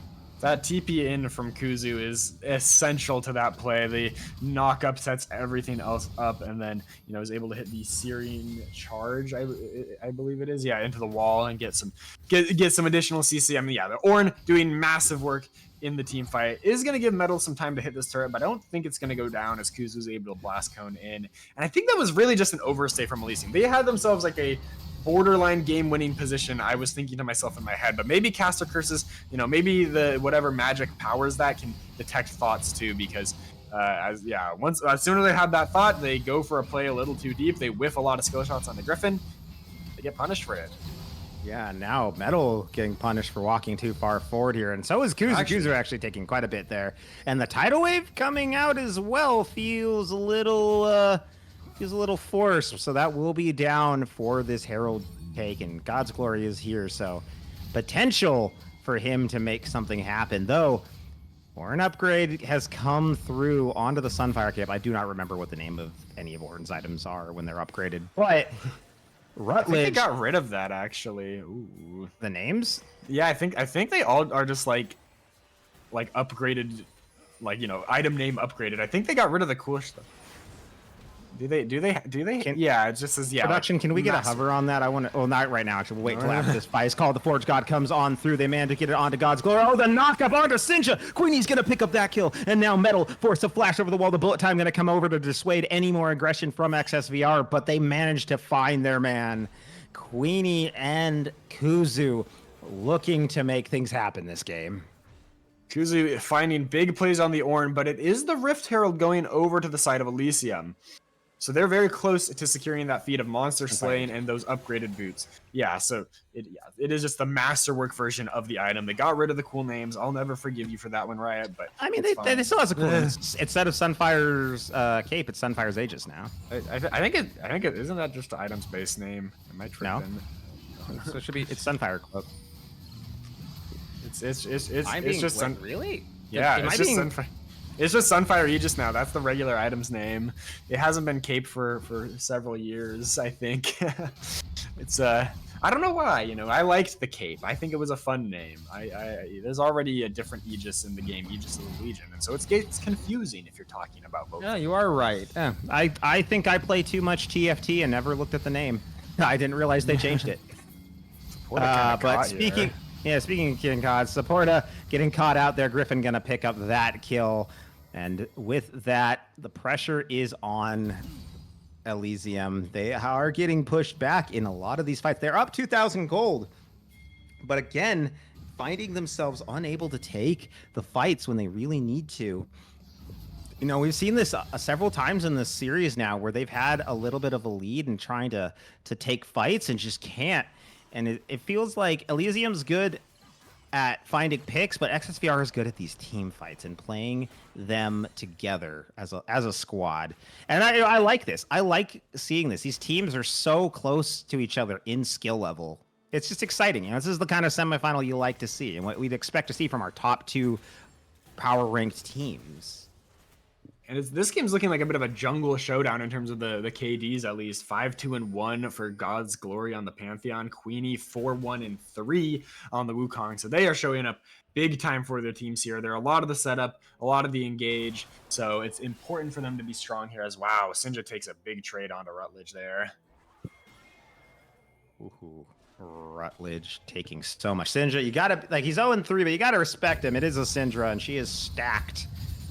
Is stacked up with those orbs and can be very, very dangerous. But I mean, that's kind of the whole thing with Syndra. She's still kind of even after her rework, she's still kind of a stat stick. Do you one-shot the enemy? Great. Do you not? Okay, well, get more stats.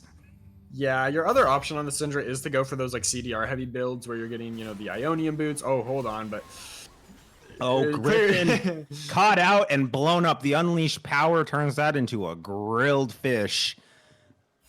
With that, all new antimatter grill or whatever Syndra's spheres are made out of.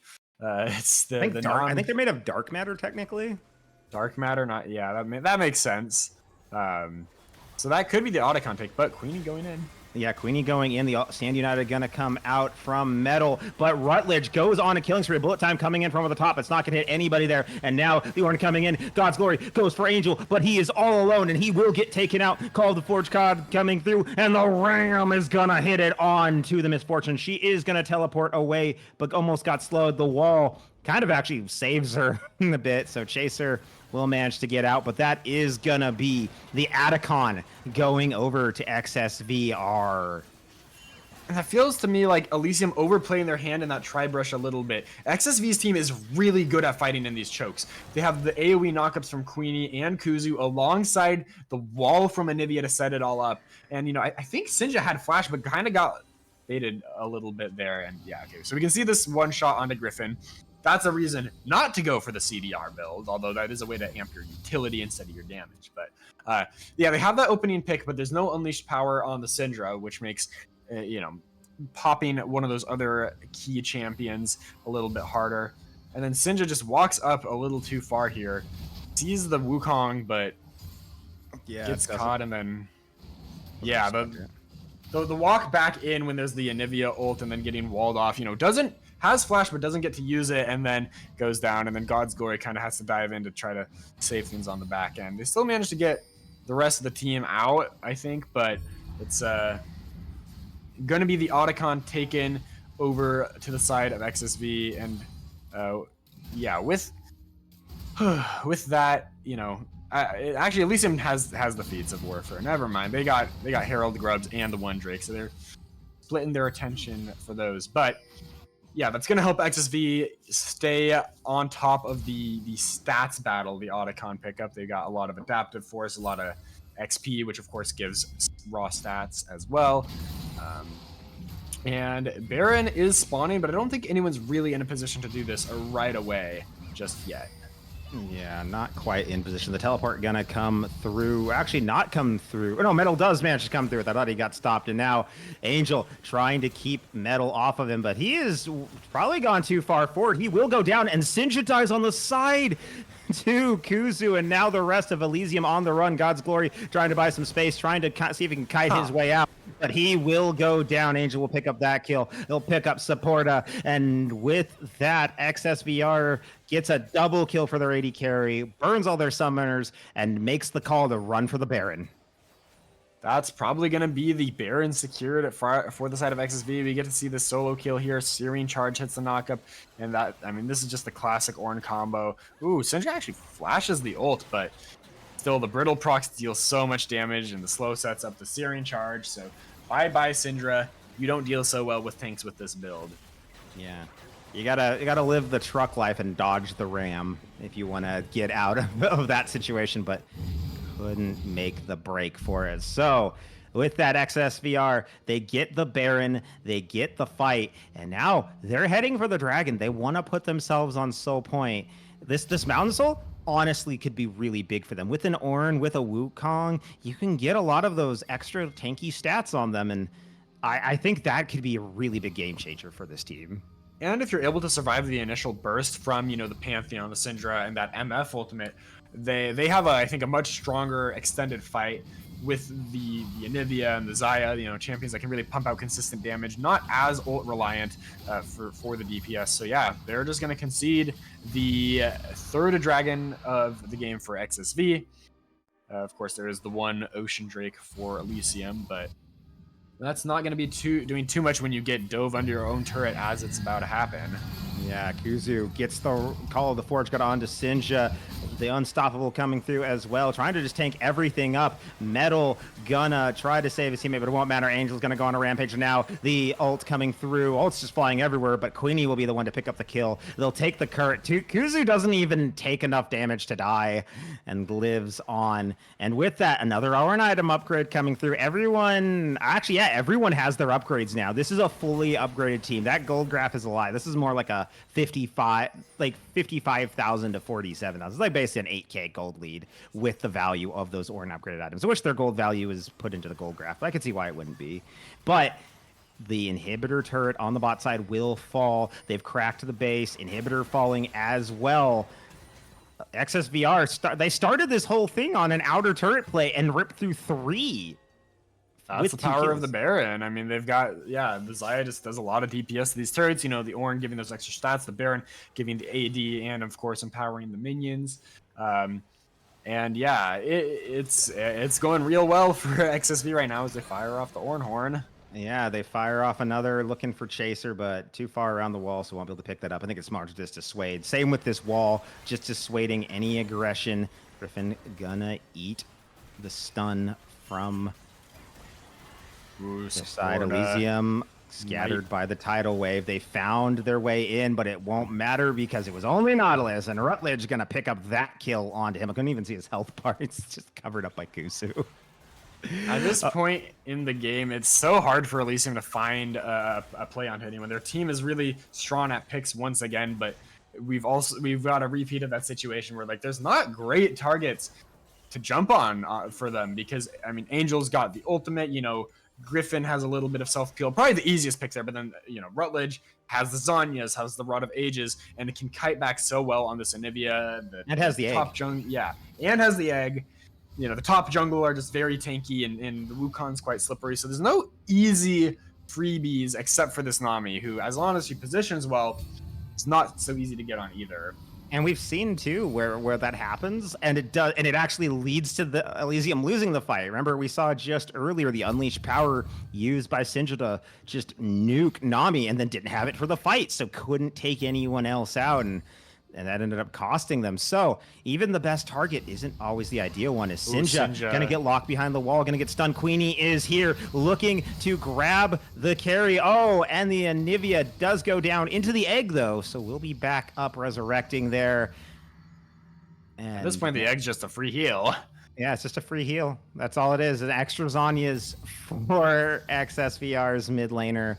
This top turret will fall, the last outer turret of this game, and the last of any of the turrets outside the base is sitting there on the top side, but could soon fall as well. Rutledge moving forward. Queenie just trying to see if he can find any jungle camps to steal, but Metal does have the Titanic Hydra, and that is quite a good wave clearing tool.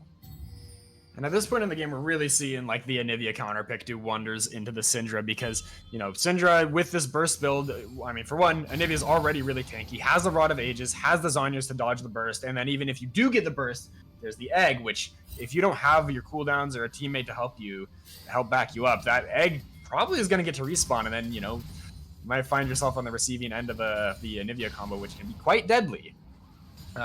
And also the Malignance, helping to offer a lot of damage. I've seen a bit of discussion in the chat about that. I think Malignance is great on Anivia unless you need to be super defensive. Being able to throw out your ult more often is really underrated on her. You'd think, it's only like a 6-second cooldown or something. How much difference does Malignance really make? But you get a magic resist shred, bonus damage in the AoE, and you get to reposition it, because that's one of the big things that can make or break decision making on Anivia is like, do I keep my ult in a suboptimal spot or take it down for a few seconds and then try to put it, somewhere for even more damage? Because that can be really hard to manage on her, and having that extra second or two to work with makes it a lot easier if your initial ult placement isn't so good or the enemy, flashes out of it, etc. Yeah, and I like something kind of that might fly a little bit under people's radar is I actually like the Frozen Heart pick here. One, because the armor is good and the mana is nice, but also the attack speed reduction, while you wouldn't think given Elysium's team what it is actually really useful. So Pantheon's enhanced W gives him 3 quick auto attacks, so that actually helps reduce how fast they're coming out, which even by a fraction of a second could give you just enough time to get a heal out, save your carry if someone gets caught. Meanwhile, Kuzu, speaking of the devil, is pushing metal off the top side. Baron has respawned. Soul did go over to XSVR while we were chatting, and with that, the shields are in.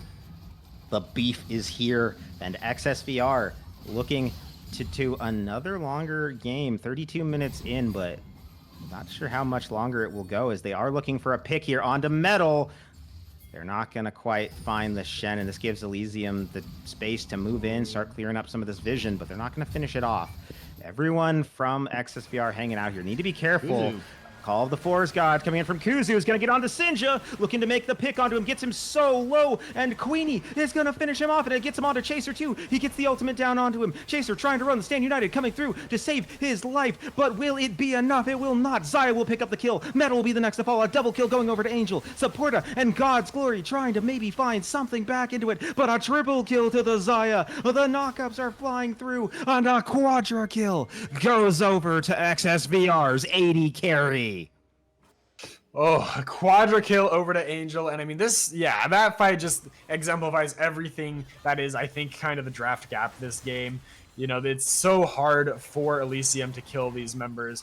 They had a solid looking early game, but once we get to this stage, or even really like 15 minutes ago, I think XSV's comp can just make themselves so hard to kill. And yeah, I mean, it feels like a free win at that point once they make it out without, too much going down too much early on.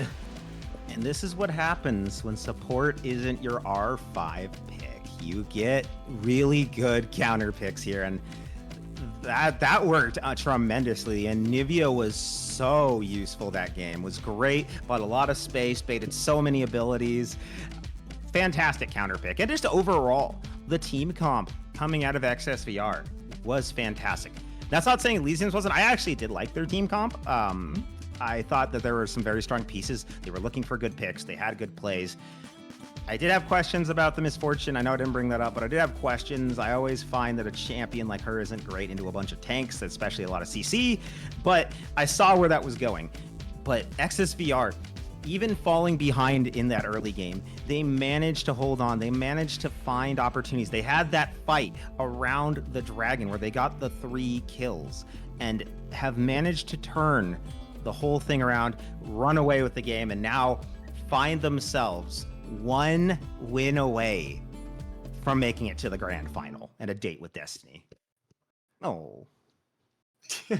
I got my cat here. Oh, she doesn't want to be there. But sorry, a little distracted there. No, yeah, no, it's Yeah, I mean, I think really at the end of the day, there's kind of a lack of like sustained damage on Elysium's team to deal with those tanks once they get on a few items, and that really showed in those fights. I think if you're going for something like a Syndra, it's kind of nice to pair it with something that offers a little more sustained DPS in the bot lane, or if you're going to go the Misfortune, you might want something that is able to go, like a maybe like a Blackfire Leandries in the mid lane, something that can really help with those HP bars. Of course, if any champion gets ahead, they can deal with tanks, and I think Elysium's comp maybe just needed to get a little more ahead. I mean, the Pantheon was doing work early game, but it didn't feel like it ended up being enough. Yeah, and despite it feeling like Sinja was doing a lot that game, didn't really have any kills. In fact, wasn't really able to get anything going. And I think that's just really the strength of that Anivia pick, forcing her constantly to use the unleashed power for burst, but can't finish her off because she goes into egg, and then now she doesn't have an ultimate. Now a lot of her power in fights is gone. It's just the unleashed, the scatter of the weak that she's got, and without that, your Misfortune is behind, hasn't been able to really get much going because she keeps getting CC'd out of everything. Your Pantheon, he's good, but I mean, it's Pantheon. If he's not getting super far ahead, he's gonna have a harder time. And Shen and Nautilus aren't carries, so it's just a rough spot to find yourself in when you just get counterpicked like that. It was really, honestly, I can't say enough. I thought it was a fantastic use of the counterpick. That's the kind of thing you like to see, something that just nullifies something entirely in the game. And yeah, with that match point, this could be the last game coming up. XSVR, even in their loss, have felt very strong. Like their wins have been very convincing, and their one loss felt like it was on a coin toss and just a bad play. We have to start asking, like, are they just in fact the stronger team? Are they really, like, they're ranked number 2 right now, Elysium ranked number 1 in the power rankings? Is it really flipped? Is XSVR the number 1 team? Is this the team that should be the favorite going into the grand finals? Like, are we looking at are potentially already the champion for the league? I know it might be a little early, we're not done with the series, but you got to start asking these questions, because these are not super close outside of game 2. These have been pretty stompy game 1s and game number 3. Yeah, I mean, I do think Elysium, even in their losses, has shown good early games, but it really has felt like around the objectives, I think XSV is making the better moves. We've seen Griffin in particular, I think, has been doing an excellent job of getting to grubs or to dragons ahead of Supporta, and getting the vision and really just being alive. I think Supporta has had a few deaths that it comes with the territory when you're in an engaged support, but I still think could have been avoidable. So yeah, I think for me, XSV has really felt more cohesive as a unit in these games, even if Elysium has shown some really good individual pieces. And of course, we can't forget also that Elysium is playing with an E-sub, and I think Sinja has actually, in game 1 and 2 at least, performed quite well, and in game 3, did most damage in the game, but also had a lot of deaths. So it's hard, it's hard to secure the kills when everything on the enemy team is good at getting out of it, but it's can't dodge the damage. So I understand it. And I honestly don't even want to put it like on them having an E-sub, because like you said, Sinchas has performed very well. Yeah. On arguably the strongest performing member on the team currently, even as an E-sub. So if anything, the rest of, we got to see the rest of them step it up. They really need to dig deep if they want to take this to game 5. If they want to win this series and punch their ticket to the grand finals for the Conquerors League. And we'll have to see what they've got in the draft. We're digging into game 4. We're getting really deep in these drafts. What do these teams have? Do they have enough in the tank? We'll find out right after this break.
like do do do do do do do do like do do do crazy oh oh crazy oh oh crazy crazy oh crazy oh oh crazy do do do crazy do do do crazy do do do crazy do do do crazy crazy do do like do do do do do do do like do do do crazy oh do do like do do do do do do do like do do do crazy oh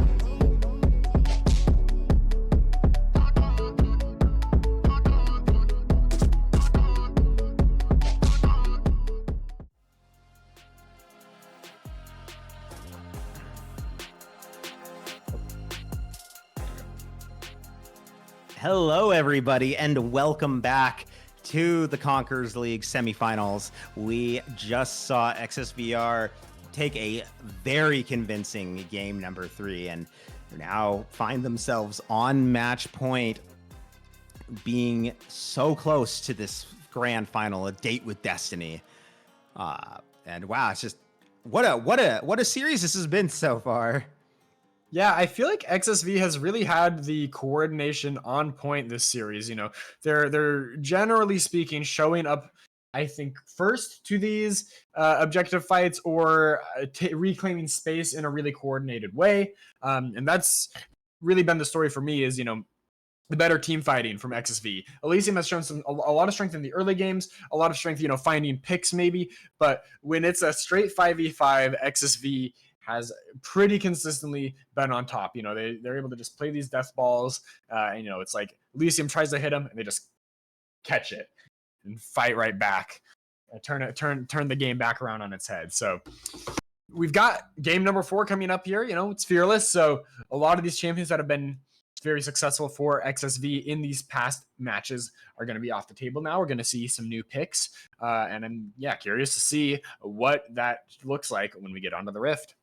Yeah, I'm very curious. I want to know what they've got cooked up for this game number 4. It is going to be XSVR back on the blue side again.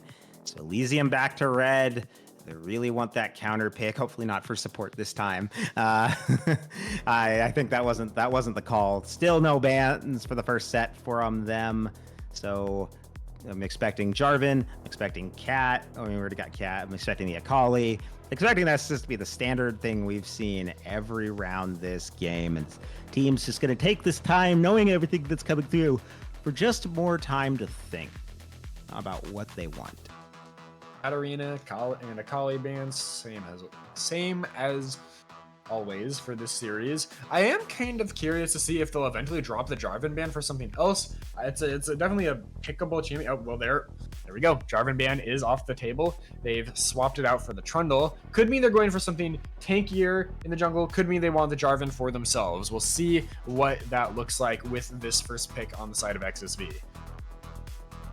It's got to be something beefy if you're banning Trundle, because you're just trying to save it from beef stats. I would think something, okay, well, they want the Jarvan for themselves, actually. I mean, that's, I guess, was the obvious answer. So that's going to be the first thing off the board here for XSVR.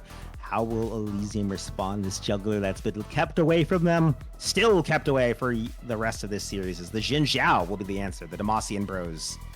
Very classic jungle matchup. Two staple junglers of organized play. And I mean, that's the thing that really sucks, I think, about losing those first 3 bans is like when the enemy team, you know, has bans they've been doing consistently and they suddenly drop one, usually tells you that they might want to pick it. And if you have your bans, you could respond by, you know, banning it yourself. But in this case, they don't have that option because they've lost the bans for the E-sub. And we're getting a Quirky and a Varus. So a little bit more casting oriented ADCs, presumably down to the bot lane. The Quirky could be flex to mid, but I think it's a little more common down bot now. And a Vel'Koz as well. Now that could be a nasty poke lane down in the bot lane. That's what I'm going to assume it is. But the Vel'Koz could also be mid. It's, you know, proficient in both roles, I'll say. And I know that Rutledge does play it. Well, Sinja thinks it's mid, and he's responding with the Ahri. Good pick into it, has a lot of mobility. Is the Rel ban coming through from Elysium? Doesn't want that. They know the engaged potential from Griffin could be very nasty, so just keep that off the board for him. Camille also going to be banned out. So it makes me think they have something they want in the top lane for XSVR. I think they're just waiting to see what their opponent takes. And I'm a little worried. Support's still up for Elysium. I'm getting a little support or the top laner in the last pick here. I think that Vel'Koz is probably mid, so if they do pick support here, it's going to be blind. But yeah, having the option to flex that Vel'Koz mid or bot could be very big for them. Okay, it's going to be a Seraphine. I like that as a pairing with the Xin Zhao, with the Ahri. You have a lot of dashes that can kind of go in, set you up for a big encore. And you know, she likes having kind of a death ball that she can empower with the W, the surround sound. But it's going to be a Maokai picked up. That's probably going to be support, something that's going to try to pick on the immobile Seraphine a little bit, knock her into the team, kill her before she can really get all that utility off. And a Cho'Gath up in the top lane. Oh boy, I love me some Cho'Gath. Such a fun champion, honestly. I just like the Feast is just one of the most satisfying abilities in the game, I feel. Not to play against. Oh yeah, I hate playing against Cho. I think he's very strong. You know, he deals well with tanks. He nukes squishies with the ult. Like, yeah, you really need some good range, some good peel, and some good DPS to deal with him. He isn't the most mobile, but you know, he can go like Raka Belt and then flash onto you. And what do? You know. Yeah, well, these are two of League's most iconic ultimates coming out for the top side. Feast and Unstoppable Force from Cho'Gath and Malphite, respectively. And yeah, these are the drafts we got here. This could be the last game of this series. So what do you think of these drafts? I don't love the Malphite as like an answer. I don't into the Cho. I feel like Cho deals with Malphite reasonably well. He's got some decent percent damage. I mean, the Malphite E can slow down his attacks with those Vorpal spikes, but I guess it's just a little more engaged that Metal is trying to bring to the table. There are some, you know, the Vel'Koz and the Varus are potentially easy pickings. If you can find the setup, you know, with like a Malphite ult into the Ahri and the Seraphine following up, that might be pretty easy. But I feel like XSV has a lot more options to play poke with the Vel'Koz and the Varus, and then they can just hard send the fight with the Jarvan and the Maokai. To me, that feels like a much easier way to play the game, and I would give it over to XSV in this game number 4. I think I would too. I'm always a little hesitant on the poke comps, but I think you could still play this pretty well. Even with a Malphite and a Xin Zhao on that team, having Jarvan and Cho'Gath alone kind of helps counter a lot of that. I think Cho'Gath's presence by itself is already a huge detriment for the side of Elysium. Like, he's just got so many ways to stop you, and especially if he uses the Feral Scream. Like, that silences you. That's gonna really hurt for everyone trying to dive in. They suddenly can't use any abilities. So I think that I would agree XSVR I think has the lead, but I could also see Elysium taking this if they play this right, if they get it right, if they get a good pick, if they maybe take out Cho'Gath before the fights break out, if they avoid all the poke. There's potential, but potential isn't mean instant guaranteed success. There's got to be a little bit more in there. And you don't see it on the bottom side for anyone asking why they didn't just pick things from last game. Those are banned as well. We just want to show you some of the other bans. There they are. Look at this massive ban pool that has generated throughout this series. All these big picks, all these big plays we've seen from all these champions, and it could come down to this. It could come down to these champions. And we got a minute till the game starts. So really quick, I do want to bring up the scoreline for the other series. We did get an update on that. So over there, Elysium Yggdrasil is taking a 2-1 lead over their opponents in True Mind Gaming. So could be another if Elysium in this series comes back, it could be an Elysium final, which would be, no matter what, Elysium wins there. And also, you know, while we were waiting, I would also like to throw a shout out, we haven't done today, to our wonderful merch over at FOFesports.com/Titan. You can get the wonderful merch for the summer collection. It's beautiful. It's lovely. Go get some merch. Support us. Our lives depend on it. They do. Yeah. We're paid in mouse pads. We need those. Gotta afford those mouse pads. Oh. Yeah. Old reference for anyone It's been around a while. The famous dig mousepad bang. All right, we've just got a couple seconds left. Any last words, Potato, while we're getting loaded in? Not too much. I mean, we'll be back in the game, and it sounds like we'll have some time to talk then. But yeah, I mean, I reiterating my prediction for this game, I think XSV is gonna have easier setup around objectives because of their poke, the Maokai ease for vision, and all of that. I do think if Elysium is again able to get an early lead, I think their comp can be kind of sloppy because Seraphine can just keep the train going if she's able to cast those W's, keep people topped up, healed and shielded. The resets from Ari and all the dive that they have could make Elysium's comp pretty scary to deal with, but I feel like in a vacuum, I like what XSV has going on a lot more. It's always but it always comes down to execution. That is the thing. No matter how big we think draft gap is, if someone botches their counter pick, if someone gets caught before a key objective fight, that anything could switch up the expected tide of a game. And if that happens, it's not that our prediction was wrong, it's the player's fault. Always remember. Yeah. I see some people in chat already laughing about some picks. Especially the Mal. What do you think of the Malphite last pick?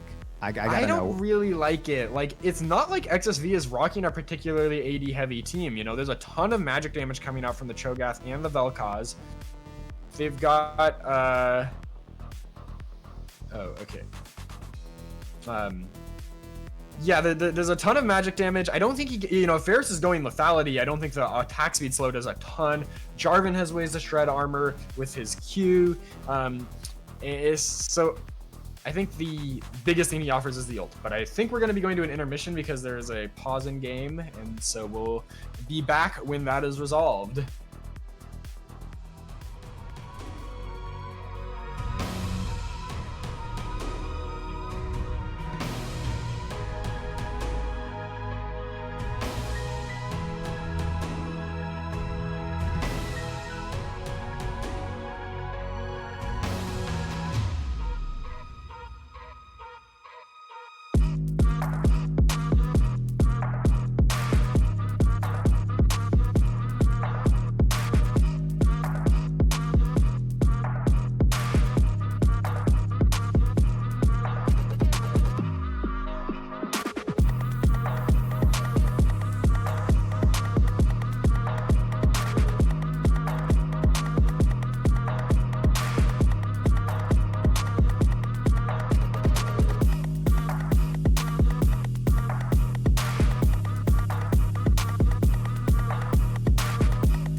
Look at that otter. Okay. Oh, hello. Didn't see you there. Welcome back, everybody, to game number 4. We are now loaded on in. We got the issue all fixed up. And oh, is that the Prestige, the special edition Ari skin? After hours. It's after hours Ari. This is Titan After Dark now.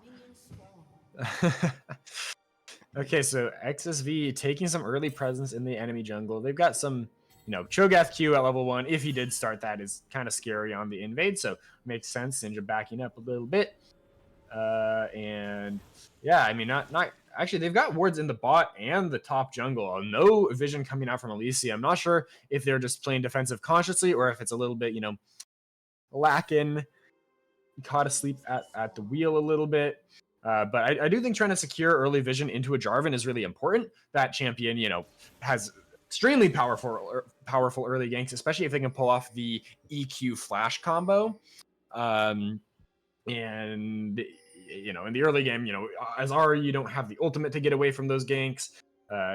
Bot lane's pretty squishy. I think it's they're gonna need to get some vision on this Jarvan to track him. Yeah, they've got to keep an eye on him. If Queenie manages to find some opportunities, she's going to run rampant in this game. Make easy ganks. Easy. Like, level 2 is all you need for those ganks. That's how easy it is. As we're going to keep watching this mid lane. We're just going to keep watching this beautiful skin. Loki loves this skin. So this is now the entire broadcast. We're I'm staying kidding. zoomed in. Yeah, it is actually a really pretty skin. I'm kind of like, I know they're expensive skins, but I do like their look. Yeah. They're nice. I think the Faker Hall of Fame Ari skin is a little bit better personally, but that's just because it's a Faker skin and he'll always be number 1. But we are just seeing little trading in the mid lane. Yeah, I'm noticing that God's Glory actually went for an invade onto Jarvan's top side. I'm not sure if he got the Gromp away. I didn't quite see that, but if he did, that's some interesting pathing. Otherwise, he's just set himself really behind. I don't know if it's worth even if he got the steal. I guess that's maybe a consequence of. Yeah. Okay. So I'm hearing he did not steal the Gromp.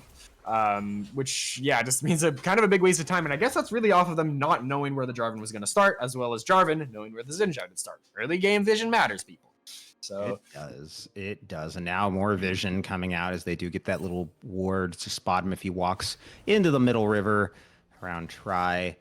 And I think they're setting up for a potential fight down in this bottom lane. I see both of these junglers kind of making their way in this direction. We could see a big 3v3 fight break out, maybe in some teleports coming through. But on the top side, Metal and Kuzu just kind of going back and forth at it. This is going to be a slow, beefy lane. I feel like Cho'Gath gets the much better at this than Malphite. Like, it's Cho'Gath. Like, any poke you do against him with Q, he's just going to heal up by killing minions. God's Glory is the first one down here, though. The Jarvan is looking for the counter gank. They're going in on the Angel, and here comes Jarvan. The cleanse comes out too early, and Chaser forced to flash to run away. God's Glory trying to get in onto Griffin, but he is very low. Queenie also getting low and forced to flash. Angel now trying to deal with 3, but everyone is a little low here. Might want to be careful, especially with low mana. No one's dead just yet, but God's Glory is staying around. Angel trying to clear this way, prevent a dive situation from happening. And I think should be just fine at that, although won't get to back. And at the end of it all, it is a 3-for-3 summoner spell trade. Pretty even overall, but no flash on the Jarvan is going to hinder those ganks, across the map for the next few minutes. On the other hand, of course, Chaser is a lot more vulnerable if Queenie decides to head back down to the bottom lane. But a good aggression from both junglers in the early game here. I think getting creative with the pathing a little bit and exerting their pressure on the map. Yeah. Speaking of pressure, we're seeing more pressure coming towards the top side. Metal forced to use the flash there, so it does get out. We'll probably have to teleport to get back to the lane. But yeah, Queenie is just kind of all over the map right now. It is down 7 CS. Okay, they reduced a little bit after that crab clear, but yeah, is a little bit behind in the farm relative to this Zinjao.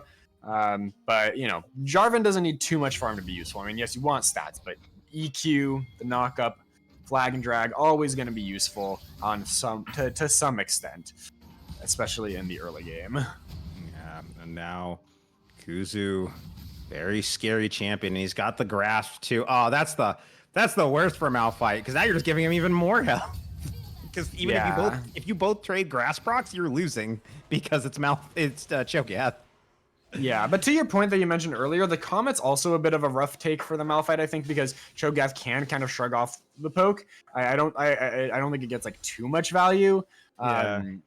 And so maybe the grasp is just a way to say, you're going to be eating autos of here and there eventually. At least you can get some health back for yourself. I feel like Malphite is just counterpicked by Cho'Gath being there. I feel like Malphites never do that well. Ooh, Angel getting rooted up here, but gonna poke back Chaser. So low on this AD carry.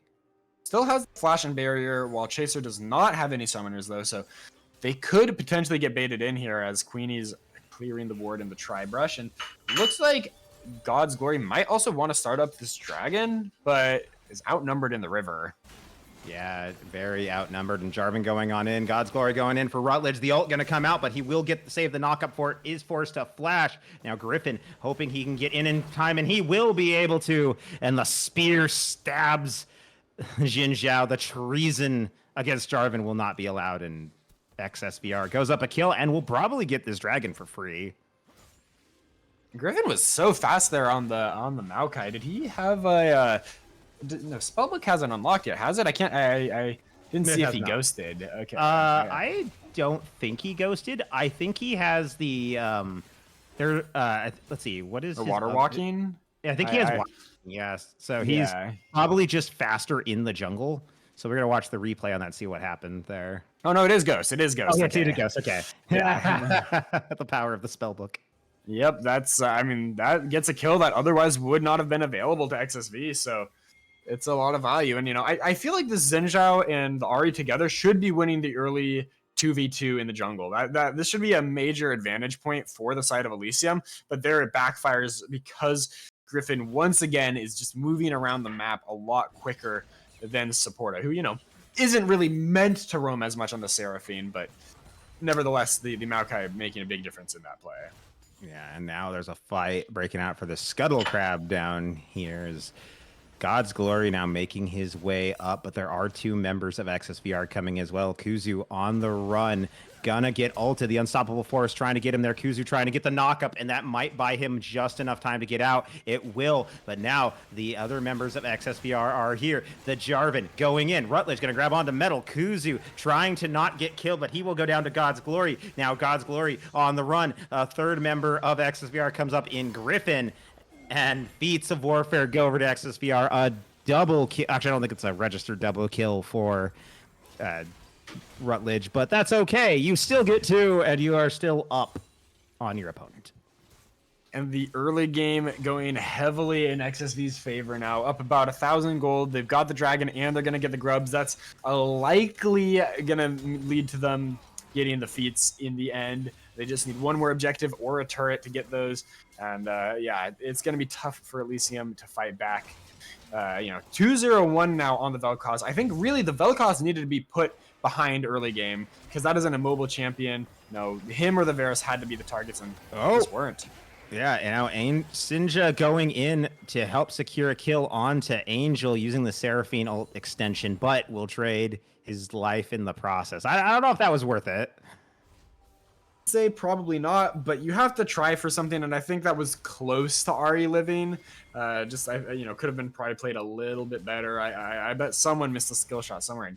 Kuzu's just taking the 1v1 with Metal. Oh, it's not a 1v1. Yeah, now it's gonna be Metal getting 2v1'd here, but I don't think he's getting away from Kuzu. He does not have the Unstoppable Force, and the Rupture just takes him out. God's Glory is here, and now he's trying to fight Queenie, but Rutledge is here as well. Knock up on to God's Glory, who is trying to run. Rutledge is now here. The ultimate coming through. The Disintegration Ray will analyze and evaporate the enemy jungler. And with that, XSVR, they're 6-2 right now. It's only a 2,300 gold lead at 10 minutes, but rough, and double pink, double vision, double power. Yeah, and I mean, Rutledge just getting the upper hand in the roams on a champion that, you know, should be pretty scared, I think, to walk into this Ahri. But Ahri is not actually like that strong of a laner, so it does make sense. Like, Vel'Koz can play just the shove and roam game, but I mean, still 3-0-1 on this champion, while Sinja has only really gotten that one, you know, the 1-for-1 under the enemy turret. Feels pretty bad if you're the Ahri, but she is going to offer, you know, continue offering skirmish potential as the game goes on, as we get into, you know, another dragon fight in like a minute or so. So I wouldn't count the Ahri out yet, but I mean, it's looking pretty tough right now. Yeah, that was a good knock-up, too, to get that trade back. Oh, Sinja almost gets blown up. Forced to burn the Spirit Rush just to get out alive. That never feels good if you're the Ahri. And actually, Rutledge had the ultimate there. If he's got vision of Sinja backing under the turret, that could have been a freebie right there. Yeah, but I mean, he's got spirit rush, so why waste those on the last two charges still up? Because I know that ult can't turn that fast for Vel'Koz, comparative to RE dashing. So might as well just wait for her ult to go off. And now you've got quite a bit of time until that's back online. Now God's Glory is here, so he could maybe look for something to happen. But Queenie is gonna walk right past him towards the lane. Oh, he didn't spot him. Doesn't know he's here. But also on this bottom side, I'm so sorry while I'm watching that. Griffin and Angel, they just take out Supporta. They don't even need their jungler. No, they don't. They are just playing the 2v2 really nicely there. Oh, God's Glory has found Queenie, but it's more like Queenie's found him. And that's going to be quite a big amount of trade there. Queenie showing up massively in this series. I just have to say it again. God's Glory, I think, was by the stats on that nifty little Sems website, was favored a little bit going into the series. Actually, like a reasonably large amount, I think. But it matters how you show up on the day. The past is not the present. So, and right now, Queenie is presently destroying God's Glory. Yeah, very much like Queenie living up to her name. She is the queen of the Rift right now. Just been absolutely fantastic all series long. Even in that loss in game 2 was still a big factor. Those shields on the Ivern, huge. The rest of the series, also huge. Queenie is just been very good. And looking for another pick right there. Speak of the devil, manages to grab 1 kill, manages to grab a double onto the Elysium mid lane. Oh, yeah, it's just getting better and better for her. What a performance. Just from It's starting all of XSV. it's starting to feel like desperation from Elysium. I can't really put imagine exactly what the call is there. I feel like in general from God's Glory, this game has felt a little bit like creating chaos where there didn't need to be, like with the early invade, when you don't know where the enemy jungler started, and some, weird plays on the enemy side of the lane. But Rutledge could be caught out here. Yeah. Oh, this was just the replay from earlier. No, it wasn't. I'm sorry. I thought it was. It looked like the same play, basically. But this time it works out. Sinja manages to pick up the kill. Okay. So at least it does look like a replay. I got baited. I thought we were watching a replay. I blinked and thought we'd gone through the graphic and thought it was the replay of what happened. But this time it works out. So Elysium gets the kill. We're forced to use teleport to get it, but they do manage to get it at least.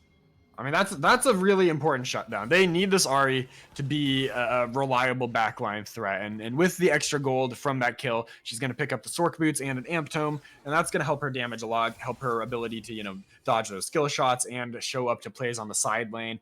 So that is an important place for the money to go right now. But I think Corki's going to be, able to farm up just fine, but the Ahri and the Xin Zhao need to start getting some kills so that they can be there in the team fight, in the skirmish, and just make plays for their team.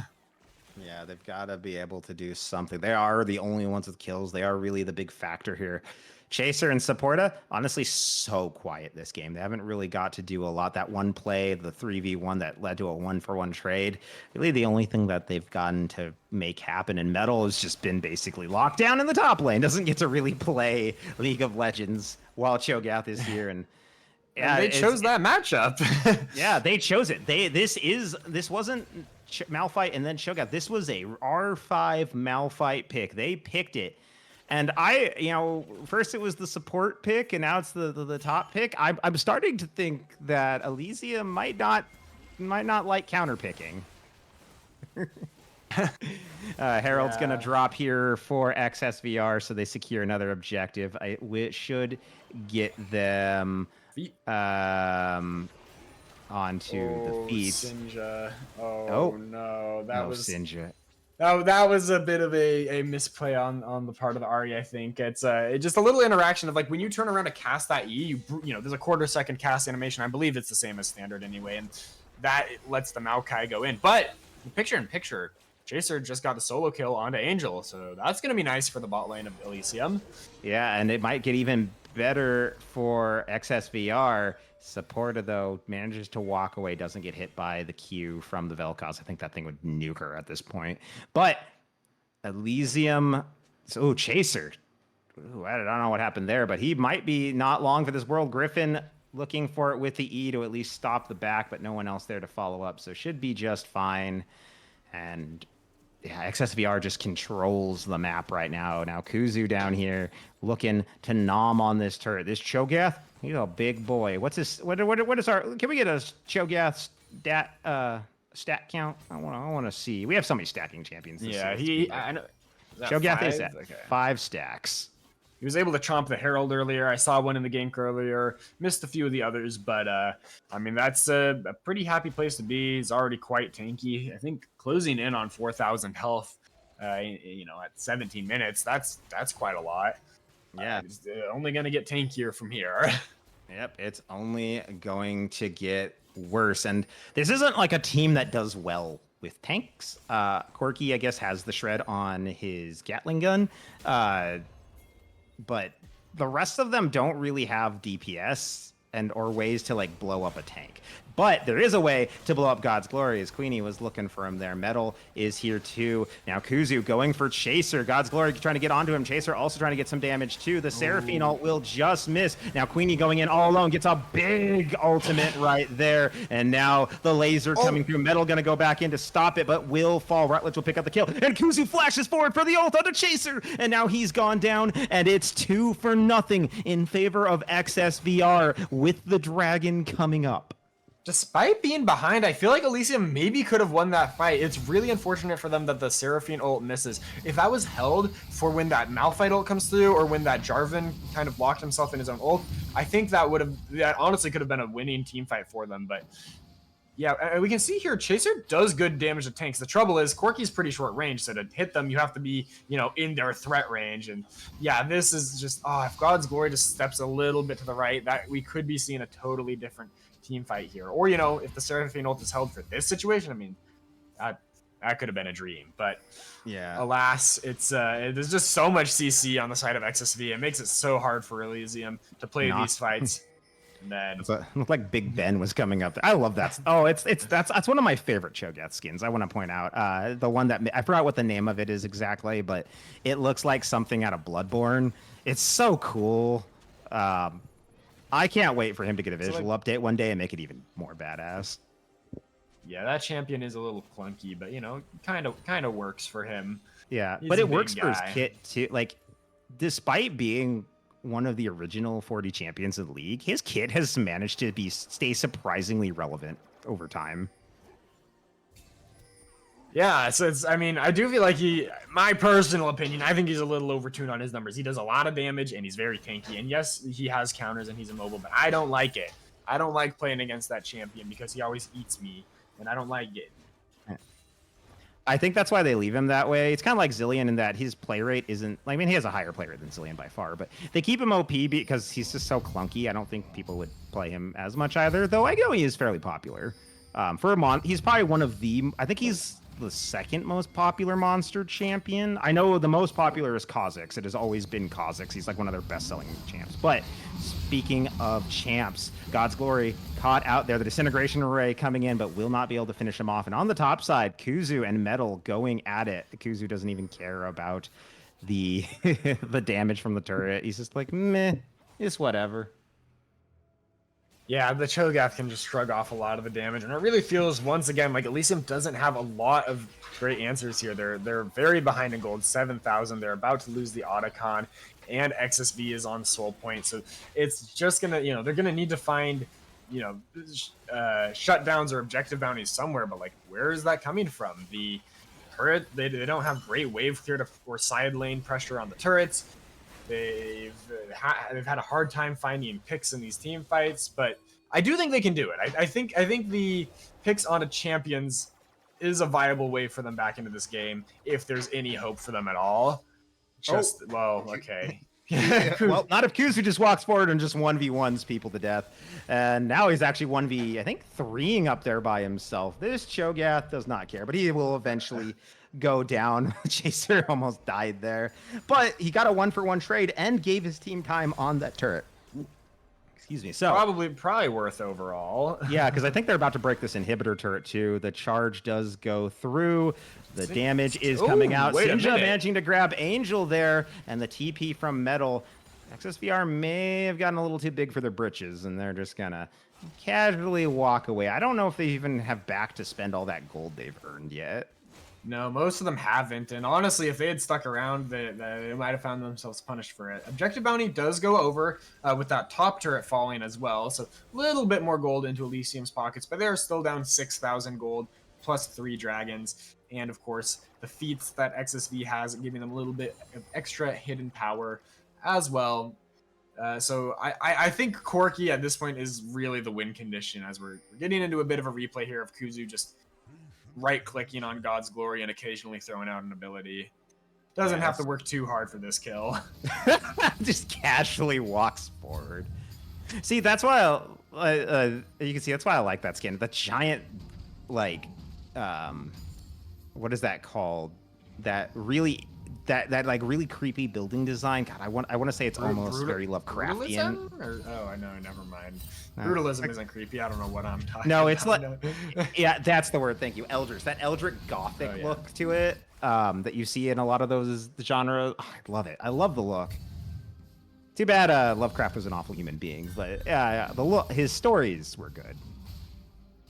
Yeah, there's some issues with the guy, but icon of the culture. That's true. That is true. It's because of Cthulhu. Literature. Which is Yeah. funny because, you know, fun fact, Cthulhu is just like offhand, like until like Call of Cthulhu wasn't really, it was kind of an offhanded character. Like he wasn't even like the biggest of the Eldritch gods. Yeah. Speaking of Eldritch gods, Kuzu is an Eldritch god, and that's where we started on this. And he just walks and goes where he pleases, as a god should, because I don't think they can really deal with him unless everyone is there. And off camera, the dragon's just being taken. That's going to be the Hextech Soul over to the side of XSV. No chance at a steal. It's another stack for Cho. It's the Soul. It's looking really rough for Elysium. And here comes the Maokai ult. Yeah, Griffin looking to get onto support. A supporter going to drop the ultimate, but it will still give, yeah, so much damage. Rutledge is absurd right now. Metal forced to use the unstoppable force to get out. The laser from the disintegration ray. Oh my god, he still almost died. Oh, the zap! No, the Hextech Soul almost kills Metal. Oh, they're still looking. Oh, this is so terrifying if you were the members of Elysium. You're just like, please don't zap me again, team, stay away. And now the members of XSV are waiting to smash through this middle turret. Hextech in a poke comp. I see someone in chat calling that out, and I have to agree. That is such a brutal comp to deal with that with. And less a poke and more just a nuke comp at this point. They're just destroying everyone they touch. And as Kuzu walks on forward, getting charmed, getting hit, getting half health, and they're maybe thinking they can take this fight, but with no Seraphine ult, I don't know if this is the play here. God's Glory has burned the Jinjiao, the Crescent Guard, and that will be the dissuasion with Kuzu that low on health from XSVR continuing for that inhibitor, but you know, it's early enough in the game, I think you can just be fine with not having the inhibitor go down. You don't want to get all that gold quite yet. Yeah, I think they're fine leaving that up. There's still, you know, Baron hasn't even spawned yet, so once they have that, they'll be able to take a little more advantage of the state of these lanes. But yeah, like you mentioned, the Hextech Soul is so brutal. I mean, it practically makes the Varus Q an engage tool. That piercing arrow, you know, slows if you have the Hextech passive up, and then you could have, you know, a Vel'Koz Q, a Cho'Gath Q, or you know, just getting into range of Jarvan's engage. Anything that can follow up on that slow is so deadly because, yeah, XSV just has a ton of lockdown, a ton of damage, and they're very tanky. Like, what do you even do here? It feels like you just kind of, apparently you throw Q away from the Cho'Gath. I haven't heard of that one before. And you know something, speaking of CC, I haven't noticed. I know he's used it because I thought it was on cooldown, but I haven't really seen like a Chains of Corruption come out from Angel all game. And we might see one come out right now, though. Like, I know he's used them. It's been such a minor part of the fights where usually, like, you know, Chains of Corruption's a big thing. It's the thing that sets up the plays. But Queenie and Rutledge are just finding everything with an occasional assist from Griffin and Kuzu. It's almost like the ult isn't really needed to even find anybody, which is really nice. Like, imagine being a champion, not having to use your tool that's usually used for engages and picks for those things, because why do you need to? As the Baron is getting shredded down here, Metal on the side, but the entirety of XSV are exhausted and turns onto him. They're looking, Metal forced to flash, the Unstoppable forced to get on out, and Supporta almost died in the process, but still Mike Supporta, where Queenie and you them going? looking. The Seraphine ult doesn't find anything. Elysium just letting themselves be picked off one by one. Metal's gonna pick up the kill, get picked up there by Kuzu, who is such a giant Cho'Gath now. And Malphite just not able to find ults, having to use them defensively a lot, gets munched by the Cho'Gath at the end there. Supporta not getting to use the ult even to try to save themselves, and so that Baron is going to be secured, and more this game is looking done and dusted.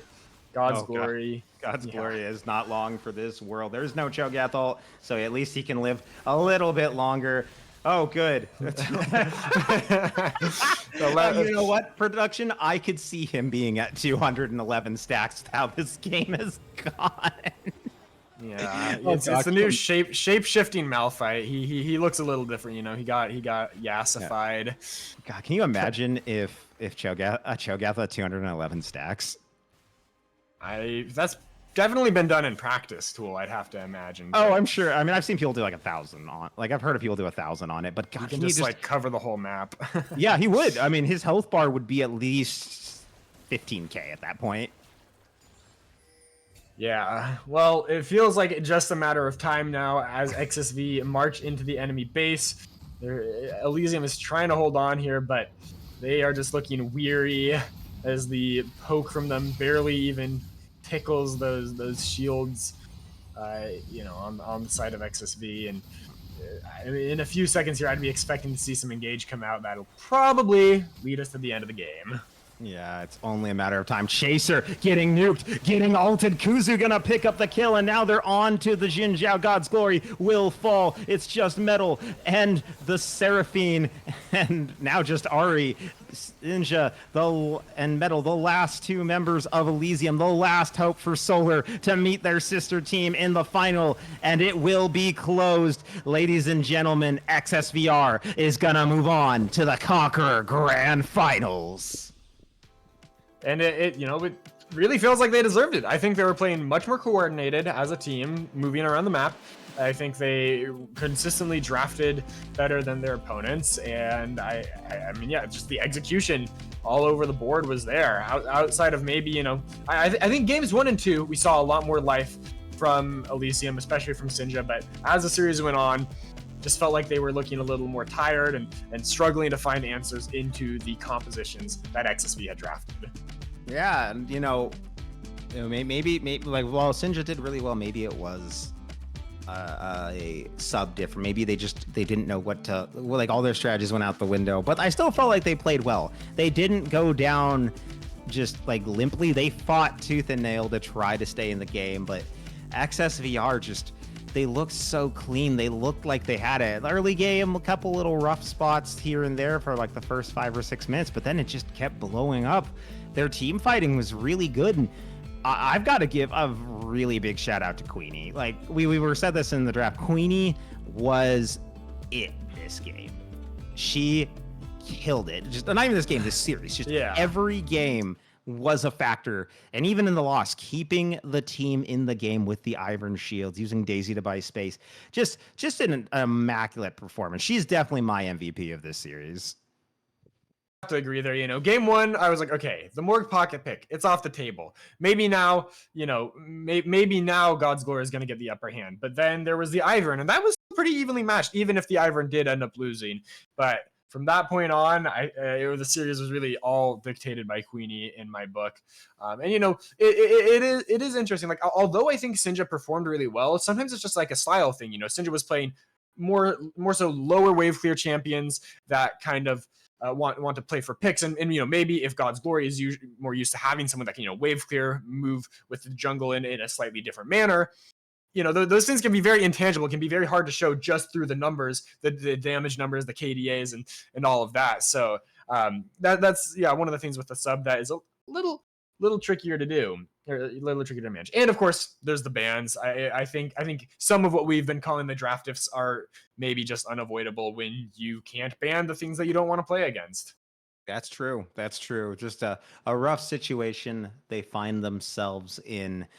But with that, again, XSVR moves on to the grand final. Well, they'll be playing the winner of True Mind Gaming and Elysium Yggdrasil. So it might be another Elysium up there with them, unless that game has ended. Yeah, we're going to be transferring over to them to kind of watch the end of that final. So stay with us. That will be coming up shortly.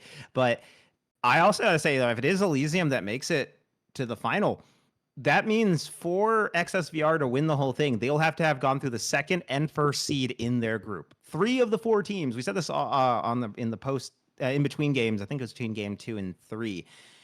XSVR is current like three members of Group A made it to the semifinals. By far the strongest group in terms of like how far they've all made it. But XSVR was the 3rd seed. Elysium Solar, 2nd seed. Elysium Yggdrasil, 1st seed. So if that Elysium makes it, they will have had to beat everyone else above them in their group to win the whole thing. And if they do that, I think that storyline writes itself. But even for the other Elysium, if they make it, that's there's the storyline of defending your sister team's honor. And if I'm, even more excitingly, if True Minds makes it, you've just had to beat your way through Group A to get here. You're the last hope for anyone not in Group A. So I'm liking where these storylines are going. They've been very exciting. And any last words you want to say at all, Freedom Potatoes?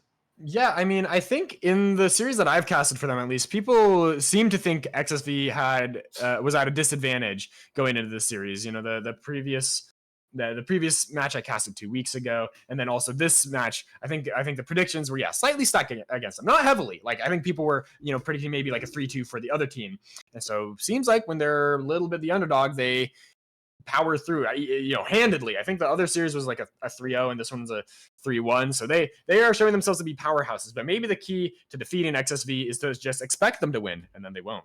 Who's to say? That could be it. The power of the underdog. Yeah. But we're gonna get sent over to Titan 2. Before that, though, don't forget to check out FOFesports.com/Titan for all the summer merch. Summer may still only have about a month left, but you've still got some time to pick up some sick merch. I highly recommend the tank top summer. That might just be me being a Cloud9 fan.